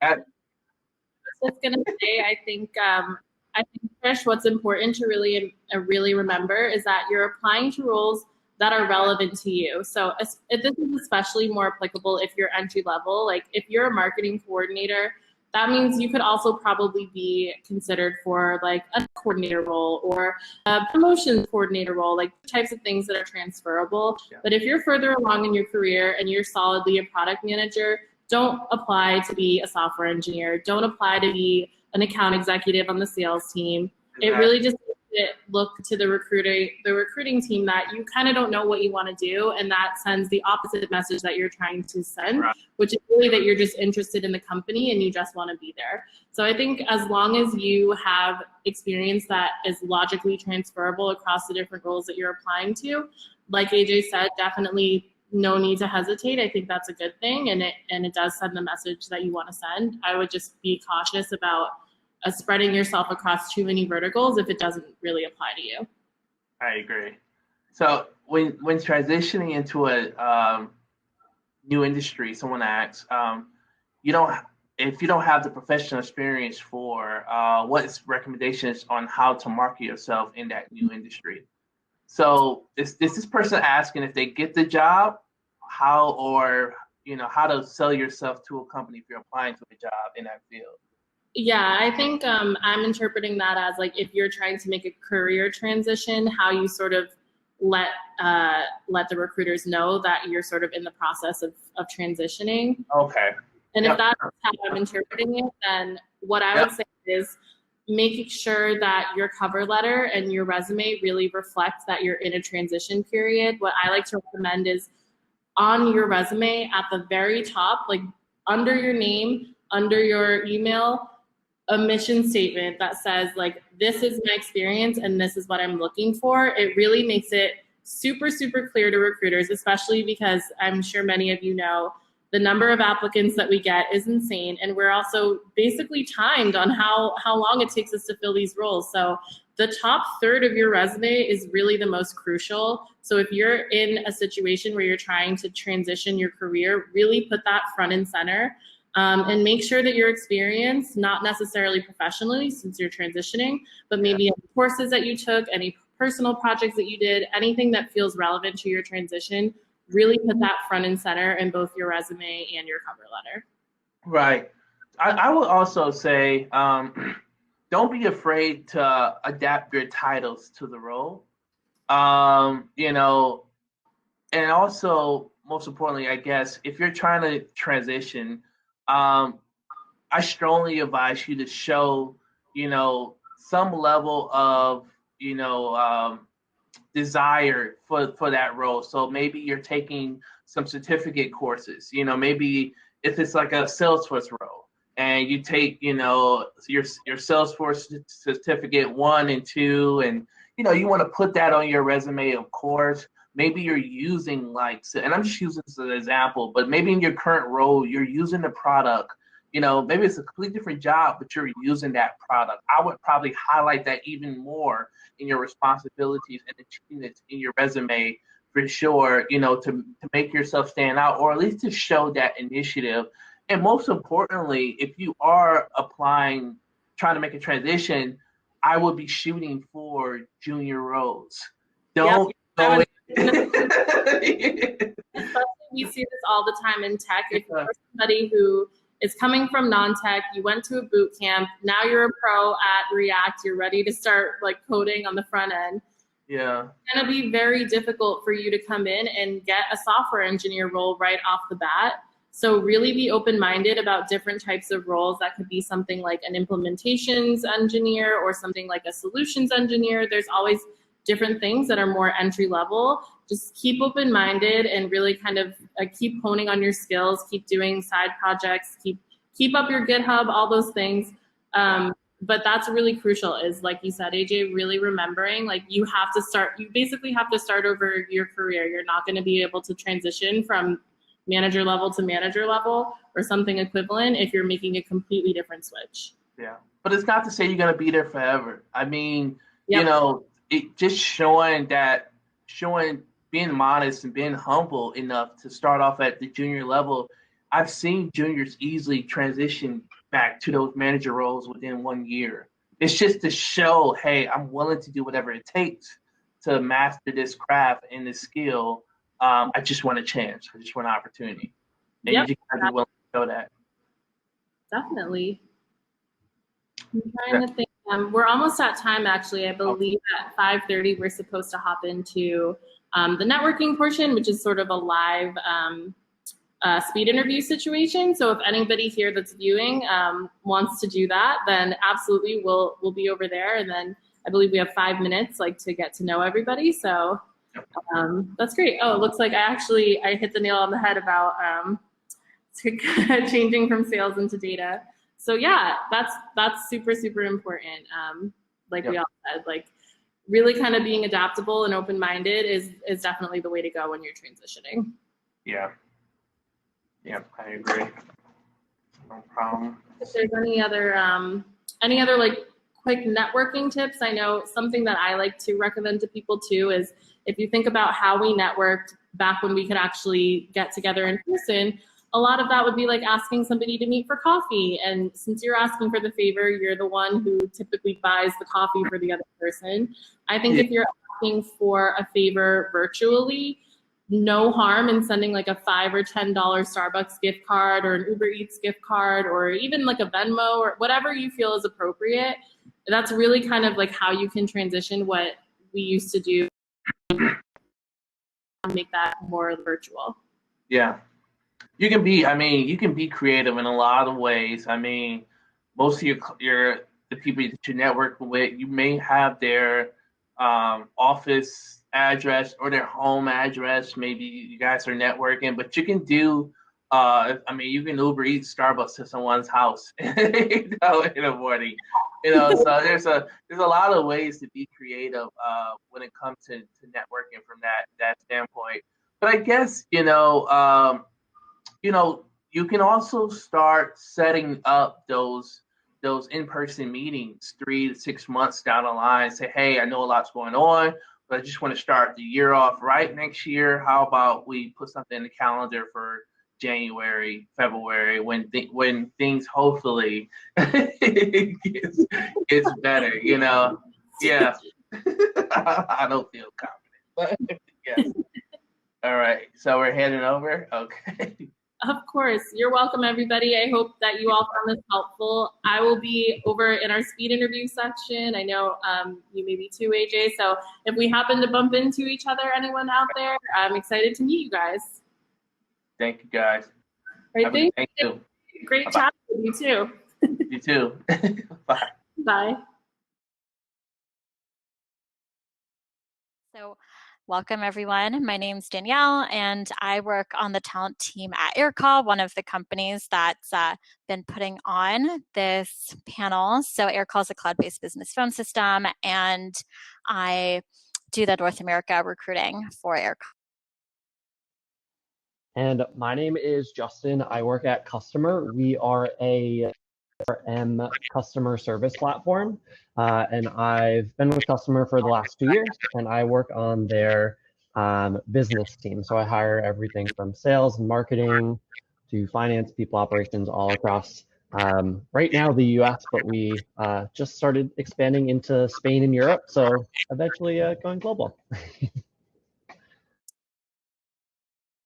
Okay, today we're going to cover various topics, and we would love to get questions from the audience as well, so that we can answer questions that are more specific for what you might want to know. But so we're going to be covering resume and interview tips. So we'll go ahead and ask each other some questions, but we'll be able to just switch over to your questions as well. So we definitely encourage them. So Justin, I'm going to ask you, so what do you think makes a good resume, and how long are you looking at a resume as a recruiter? Yeah, great question. I think, when looking at resumes or going through applications, you have probably 5 seconds to kind of catch the recruiter's attention, right? We're going through, I think today, one of my jobs just overnight had 150 applications, right? So there's a number of applications to go through. So you have a very small window of time to catch our attention. I typically like to say the top like third of your resume is like the prime real estate. That's what I'm looking at right away. You want to put like keywords and things that are going to stand out, but I also am a firm believer in like less is more and keep it simple, right? You know, don't I tend to tell people don't put too many graphics and block colors and things on there because, you know, just because you think it looks cool doesn't always mean it's like attractive to me, right? I'm not looking at the design of your resume. I'm looking at the keywords and things that you've done. So that's important. I think consistent job titles as well is important, right? You want to make sure that, you know, there's consistency in your role and what you're doing. I don't want to see that you were this and then you were this and then you were this and they're all unrelated. So I'm a believer in like kind of keeping the consistency. Yes, obviously like career paths and whatnot change and take you places, but you know, I think that's super important. And then my last note, and I can kind of flip it to you, but when you're applying to jobs and submitting your resumes, you know, make sure the bullets that are on your resume reflect the bullets that are on the job posting, right? If they're not related to each other, there's no correlation. You know, I'm not going to want to be curious to talk to you, right? You know, make sure that you're doing some customization if needed to make your resume kind of reflect the job posting that you're applying to. I think those are kind of some of the important tips. Would love to get your input. Yeah, I definitely agree with a lot of the things that you've said, if not all of them. I think that when I first look at an application, I'm going to look at the resume for 5 seconds, similar time to what you said. And then if it, in the first 5 seconds seems like something that could be a match, then I'll spend more time to look through the rest of the resume. And I think it's really helpful when people, especially when you're interviewing at a tech company, like highlight the softwares that they're already familiar with using. So if you know a data analytics software, like you know how to use Looker, or you know our internal communication platform like Slack, or even just things like Google Docs, Google Slides, like that's very useful for candidates, I think, that are interviewing for AirCall to already know how to use. If it's sales specific, like knowing already how to use Salesforce, Outreach, SalesLoft, for customer success. To Tango is what we use internally for managing our customer account health. So knowing those softwares, highlighting those softwares in a section as well as in the bullet points of your description are very helpful. And then I think let's not forget about LinkedIn either. So I don't know if you do this, Justin, but whenever I look at an application in RITS, we use Lever. If I see the candidate put their LinkedIn profile, or even if they didn't, I'm going to look them up on LinkedIn to see if I can find the LinkedIn. And then I'm just going to look at that first. And so when people have bullet points on their LinkedIn profile, I'm just going to use that instead of the resume. And then if I still have questions, I'll go back to the resume, or just then glance at the resume after. But I do prefer to use LinkedIn as well. So I definitely encourage anyone that's looking for a job to put time into building not just their resume, but their LinkedIn profile. And that way also, you know, when you're looking at jobs, then you can see if you already are connected with people that work at that company. So it also gives you the ability to see if you have an in as well. So I think it's doubly useful too. And then there's the recommendation section at the end. You can ask people you've worked with in the past or people in your network to write recommendations for you that I will read if I see that there are recommendations at the bottom, or if I saw that you did a certification for different skill sets. So definitely don't forget about LinkedIn too. Yeah, I agree with that. I think, you know, if you're going to, if you don't already have a LinkedIn, I think you should go and create a LinkedIn profile. Like that's something that's super important. You know, it not only allows us as recruiters to kind of view. I like kind of just viewing it in like the order that it's in. It just tells like the nice story. But it also gives you access to recruiters, right? In addition to like the ATS, I'm spending 90% of my day on LinkedIn, like sourcing for candidates and doing outreach. So if your LinkedIn profile isn't like beefed up and looks, it doesn't have all of the detail that your resume does, I'd heavily recommend doing that because, when I'm sourcing and looking at candidates, again, it's pulling all of those keywords that you've put in your profile for me to look at. Similarly, like you said, the recommendations, I look at that as well. If you're taking like LinkedIn learning sessions and those like badges and certificates are on your profile, that's super helpful. If you're active, right, if you're posting, sharing articles, very active in your community, depending on what the role is, it's beneficial as well. We want to see that you have a presence and that you're a thought leader to some extent in that space. I think that's something that's super important. Yeah, great points. And then I see we have a question from Daniel Lee about resumes as well. So do you believe objective is necessary part of a resume for technical resume like software engineering? What area is an optimal area to list out the skills? So Justin, I don't actually do technical recruiting, so maybe you want to answer the technical recruiting side? Oh, you do business skills too. I've done some technical recruiting, so I can talk about it to some extent. But yeah, I mean, I think for me, I don't typically look at objectives like unless I need to like go back up and look at it. Like if I'm reading the resume and something doesn't necessarily click or make sense. But I actually believe like a cover letter would be more effective for the objective than like actually having an objective piece, because it kind of like it allows you to show your personality. If I'm reading, the first thing I go to is the resume, and then if I'm intrigued to look at the candidate, then I'll go look at their cover letter and read a little bit more about them, especially in this remote time. Like I said, it's a really good chance for you to show your personality and just showcase why you're the best fit for that role. But also when you're doing that, make it personal, right? And customize it. Don't send, there's so many times where I get very generic cover letters, or they're addressed to the wrong company or somebody who doesn't even work at my company, which is like, I know it's minor, but it is kind of a big red flag because it shows that, the attention to detail isn't there. So I would say, for me personally, like I would rather read a cover letter than read an objective. And then when it comes to the skills piece, I would say put it up at the top, right? You can put a little skill section and kind of list out some of the key skills or languages that but then also list it out in like as you're breaking out like your jobs or projects that you've worked on, talk about the languages that you've used, what projects you've worked on, who you work with, stuff like that, right? Really kind of put the detail in there, so we don't have to kind of play the guessing game of, I think this person did this, I can't really tell, right? You want it to be very like a clear story of, hey, this is me and this is what I've done.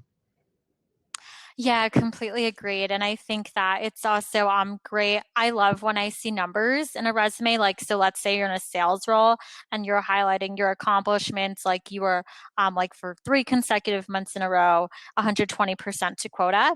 So just like highlighting all that, and like if you had KPIs or like key performance indicators or metrics that you're held to in a sales role, for example, like the number of calls you had to make a day, the number of emails you had to send out a day, like I want to know that, and then I don't need to ask you that in the but so for cover letters, like Justin, do you think people should write a cover letter for every single job they apply to? I don't think so. I think, for jobs that you're really excited about or jobs you really want, yes. I'm also a believer in, if you are going to send cover letters, the same goes for your resume, right? Have a template of sorts where all you're doing is tweaking bits and pieces of it, right? That way you're not going in and creating a brand new cover letter or creating a brand new resume from scratch for every single job, because looking for a job is a full-time job in itself. Like we've all been there. I understand that. So if you're creating like a template of sorts and then having bits and pieces that you change for each company, it makes it easier, and it's just an easier lift on your end. Like for instance, for the cover letter perspective, really, the first couple lines is where you need to personalize, and then maybe like the closing statement. Everything else in between about your experience can kind of be like a blanket general statement of like who you are and what you've done. But just talking about like who you are and why this company is interesting, or why you would be a good fit to work here, or what about us caught your eye, like that's something that like will intrigue me as the recruiter reviewing your cover letter. So I don't think you need to have a cover letter for every job that you're applying for, but if you do want to, that's an easier way to kind of work with that and not have to like redo it every single time. Yeah, agreed. And something I'll just say, and then maybe let's jump topics. So at AirCall, sometimes we put custom application questions, and you don't necessarily have to answer them as part of the application. Like it's optional to answer. I always love, and I think it shows that candidates are actually very interested when they take the time to answer those custom questions. And I will read those answers as well. So sometimes I'll read them like before our phone interview, like when I'm preparing for our call, or I'll read them like when I'm looking at your resume. So I definitely recommend, if companies have custom questions that are optional, like to definitely do those and prioritize those ahead of the cover letter. Like if you don't have the bandwidth to do both the cover letter, and it's optional to do the cover letter and the optional questions. But let's talk about compensation, because I think that's something that, like, I know as a candidate, I would have loved to know some information about how recruiters think about compensation. So do you think, Justin, it's okay for candidates to ask about compensation in the first call? Yeah, I mean, if you're as a candidate not going to ask about it, me as a recruiter, like I'm going to, like that's just like one of my best practices. And it's just something to like, I'm the type of person who like I just want to be transparent and straight up the entire time, and let you know what we're working with, right? So I'm going to ask you as a candidate, what you're looking for, and you don't have to tell me what it is that you're making. Like that's something that I don't need to know, but I typically do it at the end because I want to explain the role and what it is that we're asking this person to do, and it gives the candidate to kind of I don't know, like formulate like where they stack up in that role, right? Does their skill set match all of that? Does it not? How much experience do they have? So I like them to kind of tell me like what they're looking for and what would get them excited from a cash perspective. Companies look at compensation so many different ways. There's not just the cash piece. There's equity, there's benefits, there's perks, and all of that stuff.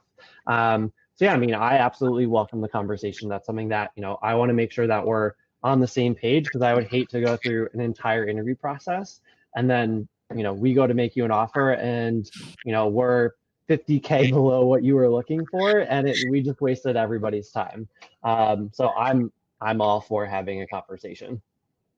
Yeah, no, I honestly, like, as a candidate, in my earlier before I got into recruiting, I definitely felt like it didn't come up in the interview process, and I just thought I should wait until the end to find out what the salary for the position was.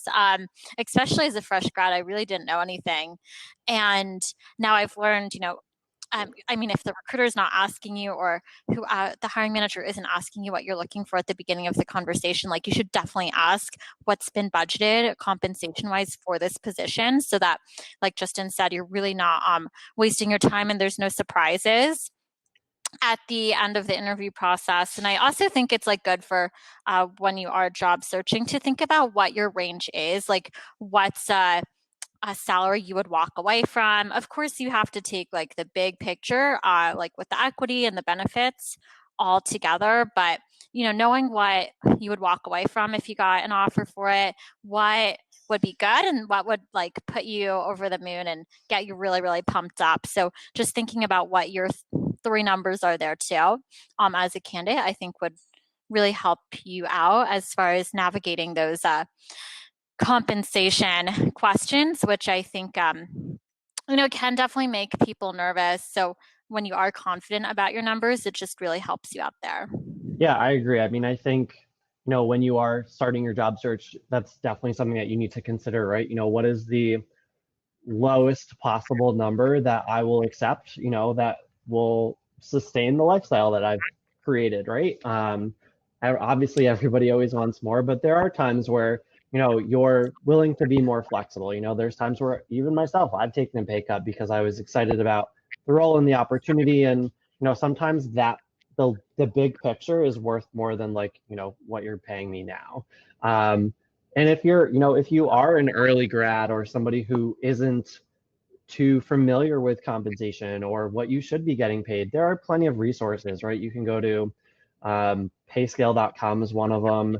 I have another one somewhere that I can share later, but like that's a good example. You can go to Glassdoor is a somewhat reliable source. I don't go to it as like the end all be all. Or you could just kind of like be very honest with your recruiter and say, hey, I actually don't know what the market is, or, this is new to me. I don't understand. I don't really know what my value is or what I should be paid. Like, what is your perspective on that, right? And, for me as a recruiter, like I value that transparency as well. And I'm gonna help you, right? I'm not gonna lowball you and give you the lowest offer just because you don't know your compensation number or because you're a new grad, right? I want to pay you what's fair and based on your experience and what you're bringing to the table. So again, it just kind of goes back to that transparency thing. Like we're, as recruiters, here to help you out as candidates. Yeah, and I think even when like a recruiter asks you, what are you looking for compensation wise? Like once you give your answer, like I encourage people to flip it back over to the recruiter or the hiring manager. So I'm looking for X, but would love to know what's been budgeted for this position. And that way you can, see just to make sure like, you're in that ballpark. So maybe you find out that their budget is actually a lot lower than what you've mentioned, or it's actually like higher. So it definitely is helpful to know what the company's budgeted on their end. And sometimes budgets are very set in stone, like between HR, finance, and the team. Like they just really don't have any like room for any wiggle room there. But other times, like, if it's a little bit off, like maybe there's other things that can be done as far as like a flexible bonus or additional equity in some instances for some companies.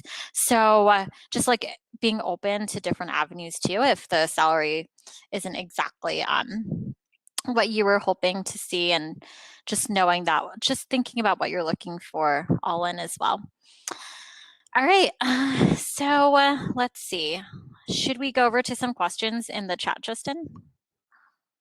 All right.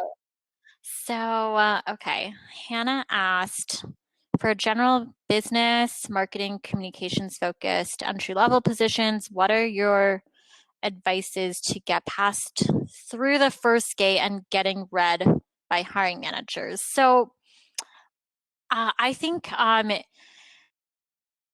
action, like if you submit an application, sometimes there is a human like looking through every single application. Unfortunately, sometimes there's not. Like there is automation that happens in applicant tracking systems, like for workflows, where if you didn't answer a question a certain way, you get unfortunately archived out. So I recommend just like definitely trying to create a personal connect, like look for someone you can connect to on that team, or if you can figure out who the hiring manager is, or if you can know who the recruiter is, like shooting over a LinkedIn message to those people, like maybe messaging all of them, because you don't know how actively like just one person is checking their LinkedIn messages every single day. So finding a couple people to message, if you know someone at that company, like ask, even if they're on a totally different team and it's a huge company, like maybe they have some internal referral program that they could submit you to instead. And that way, like you definitely get your application looked at by a real person. So seeing what else you can do. If you do find a couple people that you want to reach out to, like shooting them a message. I know that I've had some team members at AirCall, such as like SDRs or people from our customer care team, tell me that they've had a candidate message them about a position, and so they will like flag me and be like, hey, like this person reached out to me. I told them a little bit about the role, and they just want to make sure that we got their application. So just going like through different avenues and trying to be as creative as possible. What do you think, Justin? Yeah, I agree with that. I think, step one, like getting your foot in the door is like all about networking, right? If you see a role, go on LinkedIn, look at that company, see if there's anybody else that's already in that role, connect with them, connect with the hiring manager, send messages, right? Those are the people who are in that role or on that team are likely the people that are going to pass you over to the recruiters. But also, like Danielle said, feel free to connect with the recruiters as well, especially if it's a smaller team. It's very like I get message. Our team is 3 recruiters right now, and I get messages for tech roles all the time, and I just pass them over to my other recruiter. Right? It's very much like a synchronous team, the way that we work. But in terms of just like getting past the recruiter and moving on to the hiring manager.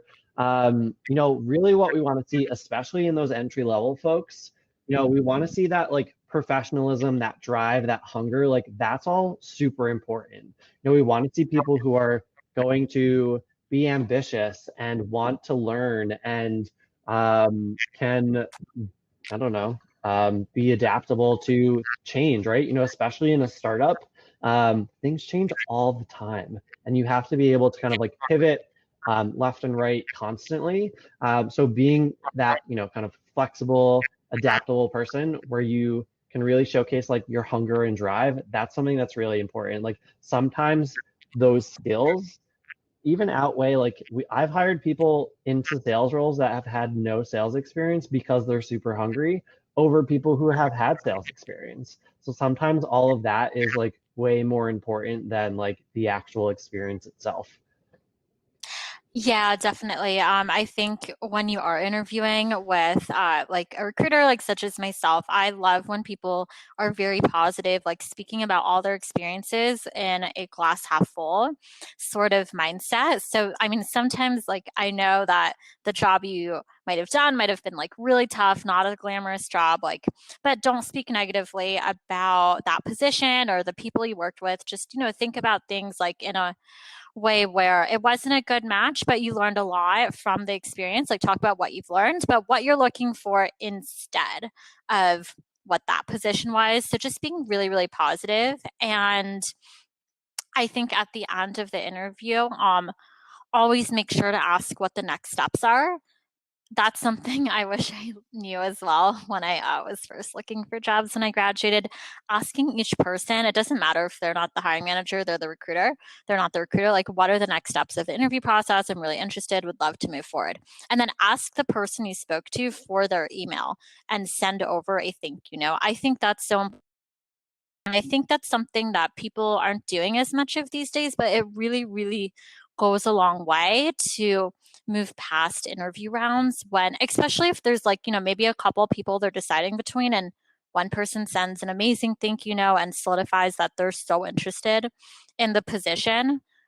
It really goes a long way. Like I've heard from team members that have been helping out with interviews that are the hiring manager, like they'll just mention to me like they got a really amazing thank you email. Hiring managers will mention to me when people send over a thank you email. So try to send those within the first 24 hours of all your interview rounds. And that it's a small thing, but really goes a long way. Yeah, no, I agree. I think, like you said, if you have multiple candidates that are kind of like neck and neck and one sends a really great like personalized thank you message, the other one does not, like we're probably going to end up going with that other person. the last thing I will say is also like do your research on the company and the people that you're talking to. That's something that's super important. You'd be surprised the number of even like even experienced people that I get on the phone with. And like we've had our call set up for a week and I ask them like, oh, like what do you know about Kustomer? Even if it's something super basic, like I just want to see that you've put in some effort. They're like, yep, I have no idea who you are. I don't know what you do. So it's like put the effort in. You don't have to be 100% accurate. You could be totally wrong and like have no idea what it is that we do. But the fact that you tried to get like some sort of understanding of who we are as a company shows that you put in the effort. If you research and don't get what we are, we should probably fix our marketing. But that's a totally different story.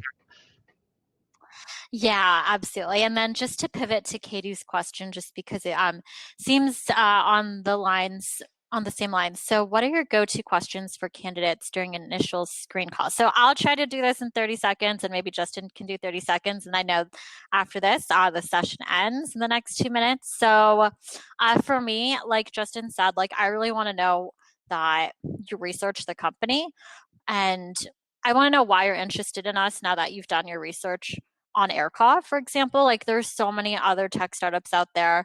A lot of tech startups are hiring for similar roles at similar times, like multiple tech companies might be hiring for a sales development representative role, for example, or customer support associate roles. So why us? Like what, did you see any specific videos or did you see any specific articles that made us stand out that now you're really interested?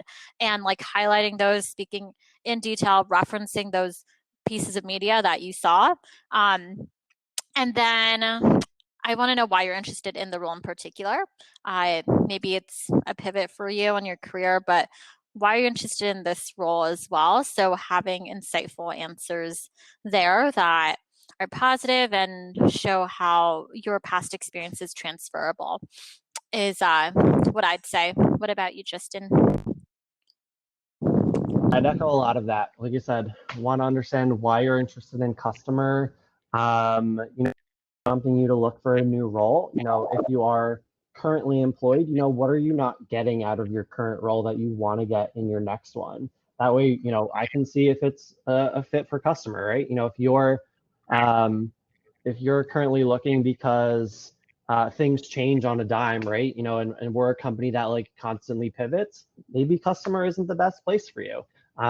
So, again, kind of identifying those key things that you're looking for.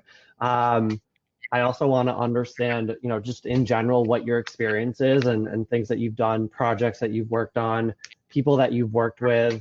And then I want to get just an understanding of like you as a person, right? I want to understand, like, I want you to show your personality.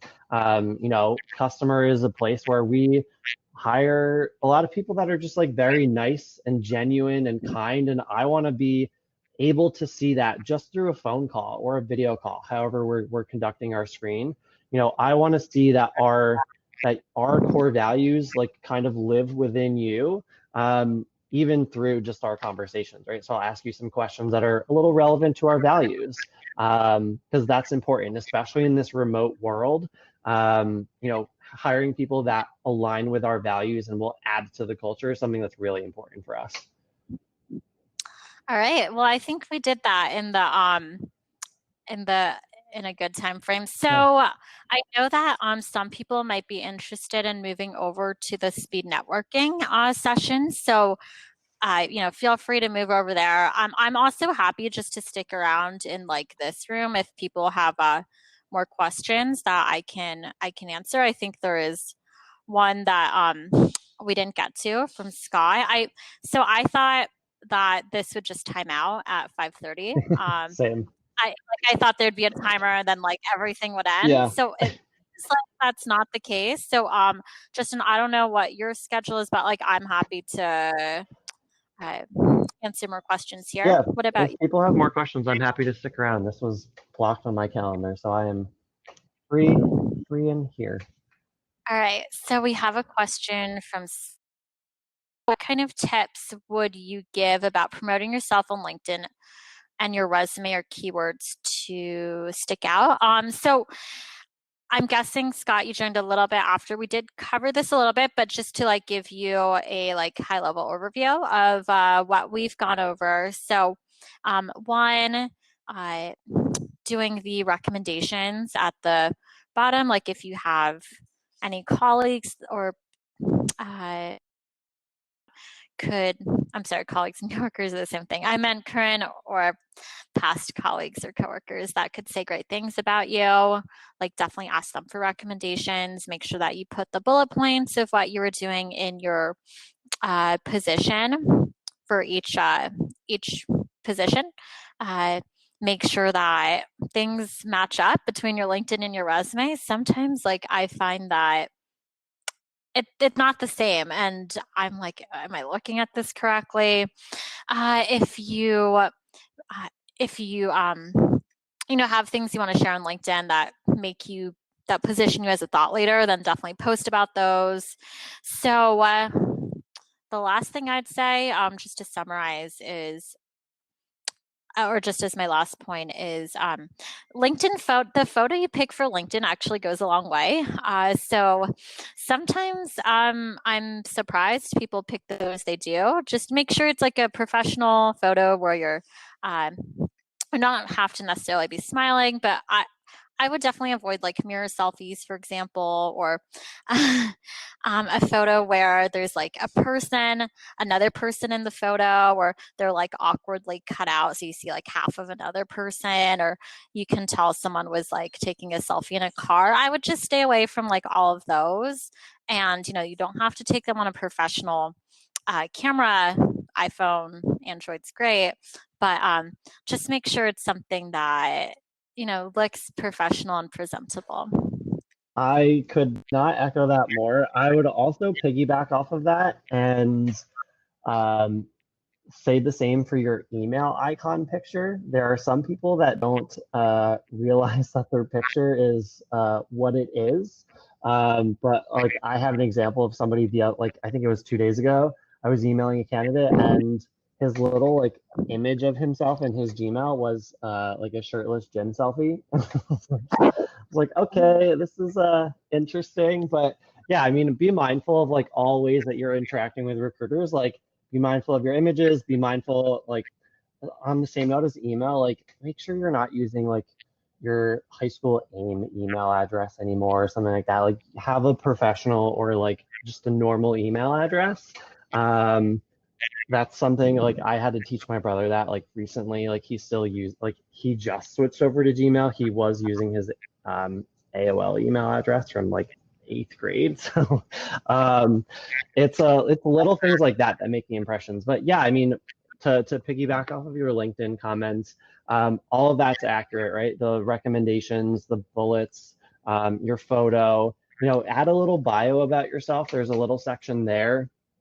Super useful. Again, it's a great way for us to get to know a little bit about you, see your personality, share, like, be active on LinkedIn, share articles if you're reading something or you see a video that's inspiring to you, feel free to share that, or engage, comment on other people's stuff, right? Again, going back to that idea of being a thought leader, that's stuff that's intriguing. And if I'm sourcing and I see that I can see your activity, I don't always like poke around and look at what people are posting, but like, if you have a pretty active LinkedIn, like I'm going to take a look and see, okay, what are some things that you're sharing? What are some insightful things that you're talking about? Because things matter, like those things do matter. Yeah, absolutely. All right. Do you think we got all of the questions here? I think so, unless anybody has any other questions. Yeah, I see there's still like about a dozen people in this, so like we're happy to answer any questions that you might want to know. Otherwise, I mean, is there anything you wanted to share, Justin, in general for people that might be looking for a job right now? Again, I would say it's really all about kind of the networking thing. It's a very competitive market. There are a lot of people that are looking for jobs, and there are not a ton of jobs out there for everybody, right? So, connect with people on LinkedIn, have networking coffees with people, right? It doesn't have to, the coffee or the conversation doesn't have to lead to a job, but you're getting yourself out there, you're practicing. That's another thing I would say, practice your elevator pitch of yourself and who you are. Get it down to a minute or so where you can kind of really showcase who you are and your skills and your interests. Within that minute, there are people that I talk to and I ask, tell me about yourself, and they go off on a 15-minute tangent on their entire resume and their life history, which is not the question I asked them. So, again, kind of work on your elevator pitch, practice with people, if it's friends, family, roommates, practice interviewing. I'm sure people will be more than happy to ask you questions, and you can kind of like prepare yourself for those interviews, help yourself be as prepared as possible, to help you get a leg up in front of everybody else.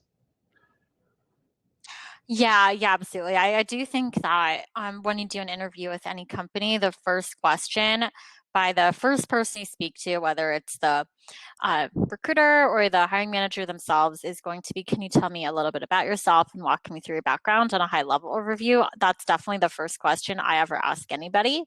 And if you practice that, like, it's going to just be so much more comfortable for you, because you'll know how long you want to spend on each job and like how you want to transition from position to position, like what your highlights are.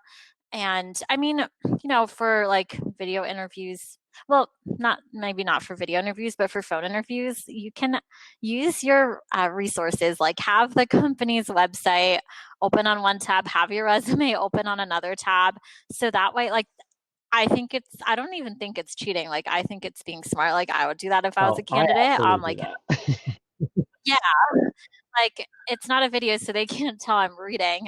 But I mean, like, have read the content in advance, so you don't sound like you're reading something for the first time. Yeah. But like, make bullet points for yourself. It's just going to help you organize your thoughts.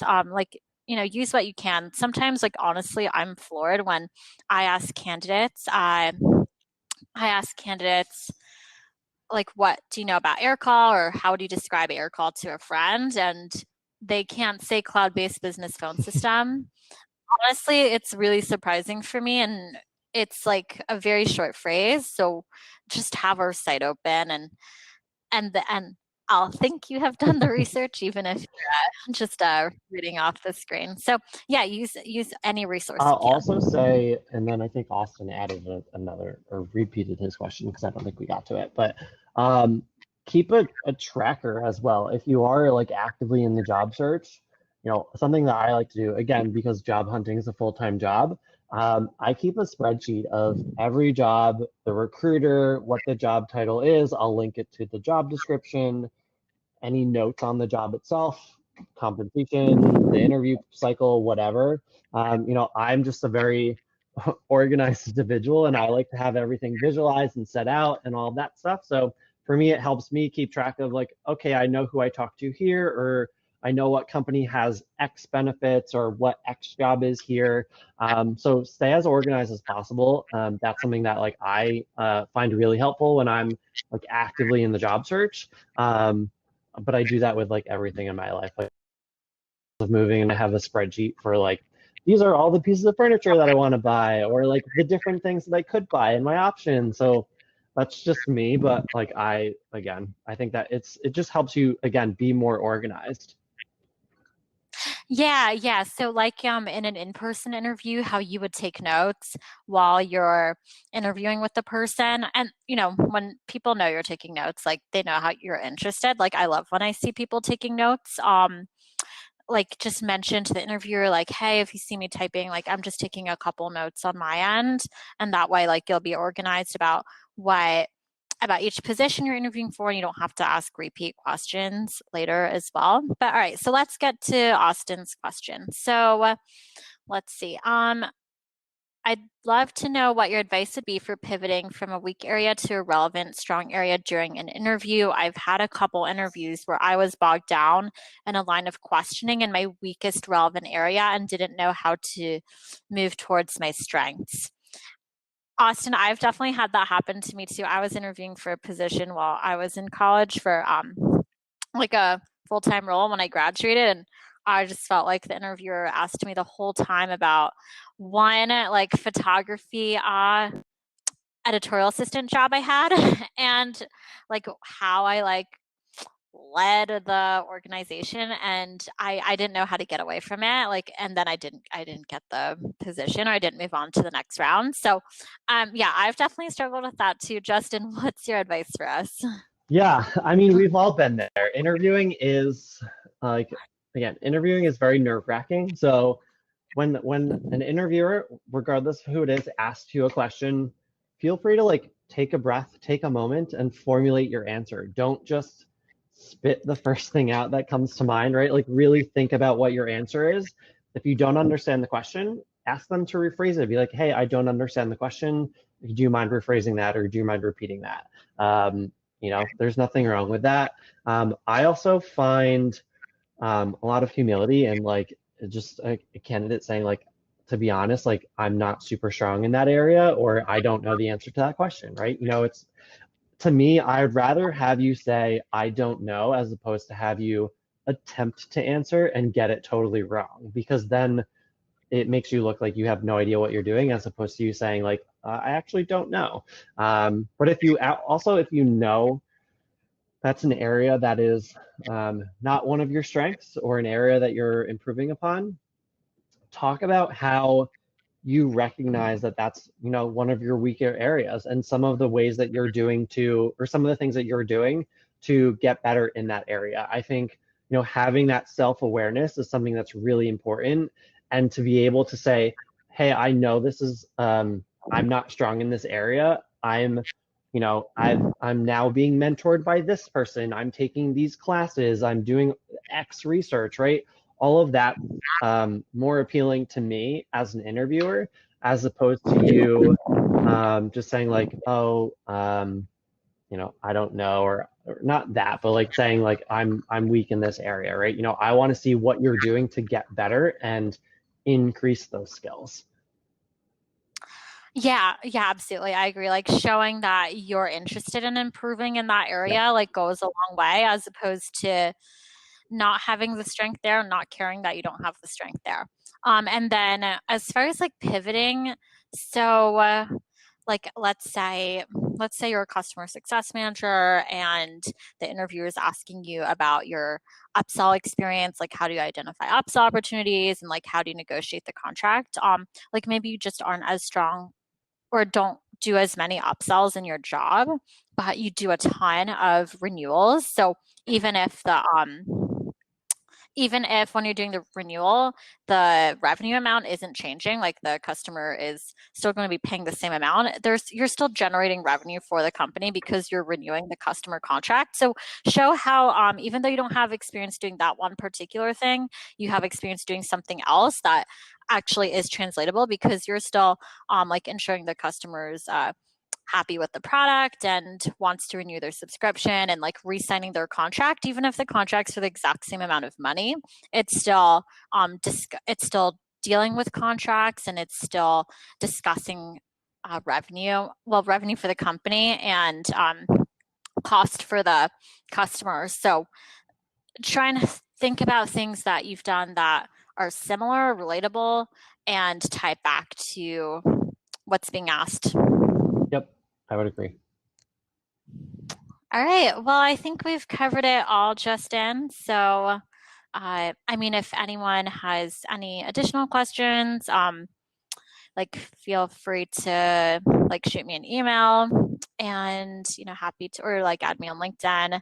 I do apologize in advance. Sometimes I am not like the most up to date on like checking on my LinkedIn messages and connection requests. I try to do it like every time I get a chance. It was really great having this discussion with you, Danielle.